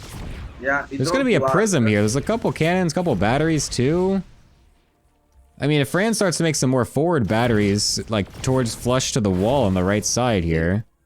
Don't forget that Heroku is slowly gonna get links and dodges from all sides. Yeah, That's really dangerous when you're the canvas player. Because there's a limited amount of damage you can do. The biggest problem was that Heroku just floated that shit. Oh god, I don't like this at all. You could block this, by the way. Yeah. I've seen Bonan do it. Yeah. Like, I've seen good cannon rush. But in his defense, now it's much easier to defend. And this is one base versus two bases, like three technically. You can even drone it up again slowly. Yeah, the creep being spread is also quite nice here because it denies the potential for cannons and batteries to slowly get made towards this side of the map here. So, yeah, I kind of don't mind this at all now for Heroku the way that we were doing it. It looked kind of stupid when they were just losing a little bit. Oh, this is bad. Because of back control. But it doesn't really just make squeals, ravages and links. It doesn't really need to do anything. With this amount of creep and a second base, just grown up the main when you can. Making links from the wrong side. It's not splitting their axis or some mistake. I mean, it's still a lot of lings though. But yeah, if we do catch these lings on the right side in an accidental rally, this could be something for friends. Like these lings are, yeah. Oh, the immortal! Don't lose it! Oh, he picked the wrong one up! Oh, never. Just when I was about to say very good mind drop by France. It was doing so well. Yeah, if he actually kept that immortal alive, that actually would have been such a good trade for him. Heroku needs to stop bleeding the units. Like, it's actually insane how much he's bleeding. Yeah. He should be making queens here. Well, now he can't anymore because he keeps making links from the wrong archery. He keeps doing that. Problem here for Franz now is that he's going to lose all of this stuff at the bottom because he's not actually defending it. He's trying to kill the lair. And that, I feel like, will kind of just end it. Yeah. This is the reason why you cannot go into the main in this position. You have to constantly, you are anchored to your position. This is why letting a base live in these situations is not the worst, but you have to like eliminate early. That's why the game is so good. The adept, the stalker, the single. Wait, what's going on? Someone is lagging. Heroku. Oh, come on, we are not gonna count this as a loss for Heroku, are we? Oh my god. Oh my god. That's funny. So what do we do now? I mean, we resume from replay. Alright. It's just very unfortunate this is happening in the last game. That doesn't actually matter. Yep, just to waste. Just like the Mishnek disconnect. We have to waste every single moment. I mean, I could technically just make an executive decision, but... Yeah, but it's gonna be bad. Let's just... Yeah. I don't think this game is gonna last much longer anyway. If I have to be perfectly honest. Oh! Oh my god, we're back. Oh my god, are we? I was already after. Thankfully, Larumbo didn't leave the game already. I was about to leave. I have food. Excellent. Alright, nice. We will not need to remake, hopefully, assuming the French internet keeps up. Heroku didn't actually remake any of the production facilities, so now they have no way to make attacking units. It doesn't matter. I know, but it's still like... Yeah, I mean, it's an interesting situation. He should remake them, though. Like, he should remake it. Of course. Wait, is that Roku playing? Yes, he's moving things around. Oh, okay. I was like, he's got APM. His production is... Does he realize he's lost both his Roachborn and Spawning Pool? I don't think he realizes. I mean, he's got a lot of Ravagers. He can just draw. He doesn't need to do anything else to be fair. Yeah. I love the platform profile. Like, that's unbridled confidence. Oh my god, will it finish? Okay, it does. If we focused that forge, we actually would have killed that +1. That's kind of funny. Unfortunately, there's no battery now, as they did get killed off with the vials, so this is going to be a little bit more difficult to defend without the battery defending. So far, has been pretty good for France. Yeah. I mean, also, if you look back at home, it's not like Heroku actually was making drones this whole time either, so we're still at 27 each. I'm honestly, I don't understand if Heroku is lagging hard, or like what is going on. He hasn't produced anything in so long. I think he's just confused. I think he just doesn't know actually what position he's in. The fuck? Finally getting the Roach Warren again and getting the base back as well. Is France gonna win? I mean, This isn't the How worst is- situation I've ever seen. Like, It's gonna go charge. yeah. And +1, you can go a lot. You can do a lot of damage with this. Oh, please don't lose this prism. Please don't lose this prism. Oh my god. Oh my god. That would be the worst thing you can do. We're making 2 layers at the same time, just by the way. I feel like I've seen this before in this tournament. Yeah, I also feel like deja vu moment. I don't know if it was from Was it Heroku that did this before? This feels a lot like one of my games. I'm gonna be honest. Where the hatches are not like no hatches where it's supposed to be, and I don't have a mail. I've played a lot of games like this. Some of them against fucking Azura. They probably go mute. Turkey Deno with the expert opinion on the cannon rush. Oh, he cancels one of the 2 layers. Oh, nice. He notices. It was Dying Yeah, Common, by the way, that did the 2 layer. Oh yeah, Oh. it was I'm assuming you just one. Which is a Friends. terrible choice, by the way, because you saw the +1, so you know it's charge lots. I mean, to be fair, maybe he didn't see the +1. Yep. What do you mean, man? Heroku, I'm saying. Maybe he didn't pay attention. Yeah. Okay, that's fair, man. Like, you should have seen it. I kind of wish Franz just did a 2-base all-in. Yeah, I also that would have been. I thought that's what he was doing. Won. It would have actually That would won, I actually think. won the game of the sport. Yeah. Like, we had just one bad charge, you know. So I'm not. This is so bad. This is such a bad game. So it's amazing, actually. I wish every game was like this instead of like the normal games. Holy fuck. However, the Immortal job is over on the bottom side, killing a queen and multiple drones. I would love it if we don't lose the Immortals. We won't, I think. What? 2 Adepts get warped in, even though we have charge lots, which is interesting. These Decide Immortals to are go for killing a lot of things. Look at these Immortals have like 40 kills together, not 35. Oh my god. And he finds this 5 too. Oh my god. I really want France to just walk across the map.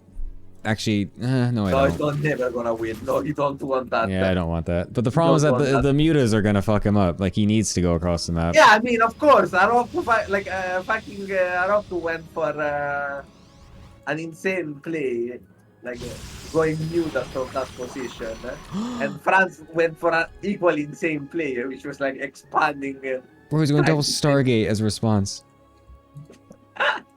But like, let's look though, because it's gonna be what? It's 8. It's gonna be 9 mutas. It's about to lose 2. Oh, okay, record them off. There's still 1. Yeah.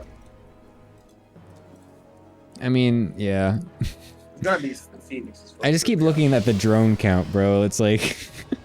Yeah, but trust me, I have a lot of experience in playing this game. So. Yeah. We're not doing anything with the mutas either. We're actually... We actually F2 them into our army, it looks like. The muta control has not been stellar so far. This... I definitely feel back in pool 3 in this game. Yep. We were just talking about the other game, but so nice. And then this build. We're gonna walk right into 2 Archons and 2 Phoenix. Unfortunately for Franz, he wasn't quite paying attention to snap onto those, but I don't think these mutas are really gonna do anything, because now there's 4 Phoenix out here. There's a lot of batteries to heal up these probes as well. These mutas are going to do, not that much. Luckily, we'll get a couple probes on the back end of this. But if Franz is decent with his micro, which it seems like he's unfortunately not, he would have been able to chase those mutas down and kill all of them. Yeah, but he killed almost all of them anyway. Yeah. I hate this for a rock. The Hydra then is okay. It's a play. It's one of the play of all time. I don't know what that Hydra done is. Oh, the mutas get found. Like, remember that we were about to execute decision this. Oh, I know, yeah. I mean, I wasn't, though. I wasn't actually gonna do that. You should just play along. What the fuck? And this is the thing I hate the most about Phoenix, is the fact that not only are they incredible against Muta, but even after you kill the Mutas, they are insane value, which you can't really contest. So I think Arok is completely done. Oh my god. This is Gonna try to go for a insane. Hail Mary play, which never goes well. I mean, the wall is open, so this could get a little messy, but luckily for France, he's gonna maybe catch the army on its way in. Will be able to do that. Only the Lings get into the main, but that's still a couple Lings in the main base without anything to defend, so that will be annoying. Bile is getting on top of all the Immortals. However, it doesn't matter, because the rest of the units just die anyways. He doesn't even need the Phoenix system. Franz is winning this game. I can't believe I just read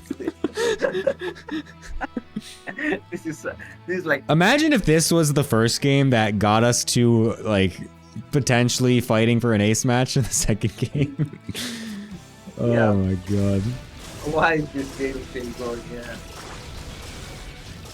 Heroku is now supply blocked. Heroku was Now at we one go. point at like 61 out of like 112 or something, and now they're supply blocked at 110 of 106. Yeah, Rocco at one point had double the supply of France. Yeah. Multiple points actually had double the supply of France.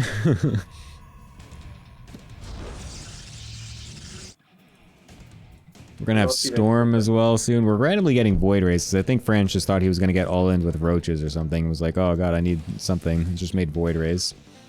So I mean, we'll at this now go point, to he can do Storm. whatever the fuck he wants. The problem is that this was seriously one of the interactions I hate the most because I like playing neuters. Once finishes are out, like there are guys that you know what TC Ultimate is. Yeah. TC Ultimate goes blind Phoenixes every single game. Not because of neuters, or like it doesn't go 2-star get Phoenix or anything insane. Like in the middle of the game, it just will make 10 Phoenixes because they're insane value. I think that's actually not ironically really smart. I swear, I'm not moving you. Yeah. Like I promise, like if the game is okay, this only works obviously if you're not playing hero style. Big Right. point to make before you blame me. But if you're playing this kind of style and you're touching anyway, or like you're playing Arc on this draft or stuff like that, I swear the Phoenix mid game transition can catch a lot of people off guard and it's very annoying to deal with personally. I think so. Arok is gonna go into late game.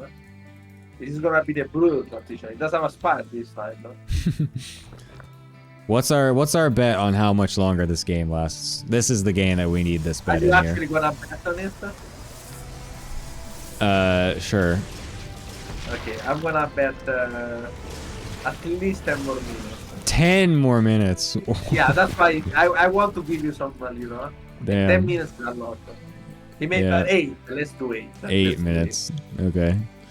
10 is a lot. So 8 from, minutes. From 18 to 26. I say, I mean, I'm looking at these lurkers getting locked down now. I'm looking at this I saw hive the getting lurkers. near finished. I saw the Larkers, I saw the sport, I saw the hive. Yeah, I was like, yeah, Aroko is big, is playing big boy mode. I Oh want my to say like, 5 minutes, but Boom doesn't believe him. Boom doesn't believe in the 10. I might actually have been correct in the 10. yeah. And I What did mean, you say? 5? what? What did you say? I said 5. I really don't think this game's gonna be over in 5 minutes. Because I don't see a way for Aroko to win Yeah. in 5 minutes. And now this lurker count is insane, and there's no carrier transition. Yeah, I also don't see like France winning this anytime soon. Yeah. If Franz wanted to end the game, he needed to do it like a minute ago. Which it was entirely possible to do, by the way. Bulmiacho doesn't believe. Bulm moment. He doesn't believe that this game is gonna. Like, imagine when the disconnection happened. If someone told us this is gonna be a 30 minutes late. I can't believe this is the last game. I can't believe this is the last game. I literally need to wake up in like 6 hours to go on a hike. Oof, that's rough. You could have like told me and I could have done it on my channel if you want. No, that's not. Don't worry. That is not the issue. I mean, it wasn't that I want to steal your show. It was more like if you need the like one time to not be there. I can do it. No, that's fine. Anyway, storms are going down. Yeah, Roku, you're not breaking this. Yeah, And let's go to Blood. I'm actually surprised that he is actually moving out into this position. I really thought they were just gonna sit. Oh, the storms are insane! Jesus Christ, everything getting completely destroyed. Please don't GG, come on, I have $5 on the line on this. Oh, the lurker's killing the immortals. 4 carriers in the transition coming out right now, so we just need to not die, friends. These lurkers aren't actually hitting anything of value, but I guess we're just gonna go on to it anyways, because we have the observer now. Yeah. I think Franz will definitely be able to win this game. Yeah, I was wrong. Oh my god, the DTs in the net are now walking away from the hatchery they were about to kill. There we go. We'll kill this off. I said 5 minutes from, like what, 18 minutes? So it's like 18, 19, 20, 22, 33, 23. Okay. I was 20, more like 26, because I was 18. If you just come instead. Yeah, I'm surprised that Heroku went across the map. It, like, everything was leading up to what was going to be the Heroku never attack late game, and then they suicided. Yeah, carriers are out. That's the GG. No, we Neither of us were right. It's really sad because I was gonna say 3 minutes as well, but then I was like, nah. I saw the lurker. I was like, nah, Heroku's not gonna attack. It's at least 5. It looked really promising. It was like, there is no Exactly. way attack, right? Yeah. Well, sadly it didn't matter, but we just do the games anyway, so Franz will at least make the overall map score not look as bad for his team. But that will be the end. Yeah. XinEra will win and go to the finals. As always, thanks for having me. I love it. See you next week for the Giga final and the announcement of Season 3, Season 4, and Season 5. All at once. Yeah, exactly. See you next week. Yep, thank you, the Rainbow. Boys. See you later. Alright, we're going to the desk to break Fuck down. you, Gemini. Wow, that was excellent timing. Tried to make it as nutty as sorry. possible. Shame the rest of my team is trash. Nice, thank you, friends, for the sub. That was indeed a nutty game. If that meant anything, it would have been even 10 times more entertaining than it was. It was actually very fun to watch in a way. So, yes, thank you for that, friends. Anyways, hello, desk people. Hello, hello. Are you here? Hello, thank you. I'm here. Excellent. So yeah. Dine Common is definitely not at Whataburger for Wait, the second what? time today. I'm American, but I'm not that American. Yeah, well, I have to say, after that, what I'm most excited for is you announcing All Things Protoss Team League 6. that I will say this: much like a good anime series that's gone on for way too long, it doesn't start to really get good until season 9. So all the viewers out there, just hang on. yeah, I guess that's what we all have to really wait for here. Anyways, any final thoughts about how this series went? It'll be XinEra going against Weeb Shuttle next week in the finals. So yeah, I don't know. You guys have any finishing thoughts about what this series happened or what happened in the series? There were 2-minute-long stretches where Heroku didn't make anything. I just didn't understand. Yeah, I don't think I've seen a production tab stay empty for so long. You went to the APM and it was like 300 APM, and I'm like, what is he doing? Honestly, this should dispel any myth that has ever existed that Zerg is the hardest macro race. Because what the hell was going on? I mean, not making drones and not make. I think honestly, you're totally right. Heroku didn't know that they couldn't make any units. That's a very real possibility. You were 50 out of 100 supply. You weren't supply blocked. Yeah. Wait, what? Supply blocked? Yeah, you weren't supply watching blocked. the game. What? No, you don't. Yeah, you know we were here for the game, right? You can't just tell me you were supply blocked. Yeah, it was. You should watch the replay of that one. It was honestly it it was truly magical to be here. And considering the history of Heroku also throwing a game that was arguably an even better position the last time Franz played, it's just icing on the cake. Hilarious from start to finish. Nothing more to be said about it. To be fair, like, it's okay to throw when your team's already advanced. Counterpoint, still hilarious. Still hilarious. Yeah. Well, that will be the semis. XinEra going on to play against Weeb Shuttle, like I said, for the finals next week. Thank you guys for joining me. I hope you enjoyed the wonderful games here. I always appreciate your insight. Always. What final words do you have for us, Steincommon? Everyone take care of themselves. Beautiful. And Cool. make sure you Okay. show up next week for the finals. In order to be fair and balanced, don't take care of yourself. Go on a bender starting right now. Whoa. Go get drunk. Hire some hookers. Wait, do we get a drunk Gemini stream? No. Oh. Gemini, you could do it. Like I said, I have to wake up in 6 hours, or even less, or even I think even less. To I'm just gonna say this. I hiked Sorak-san super hungover and puked 3 times. That could be you. Just consider it. That's all I'm saying. consider it considered, and consider my consideration no.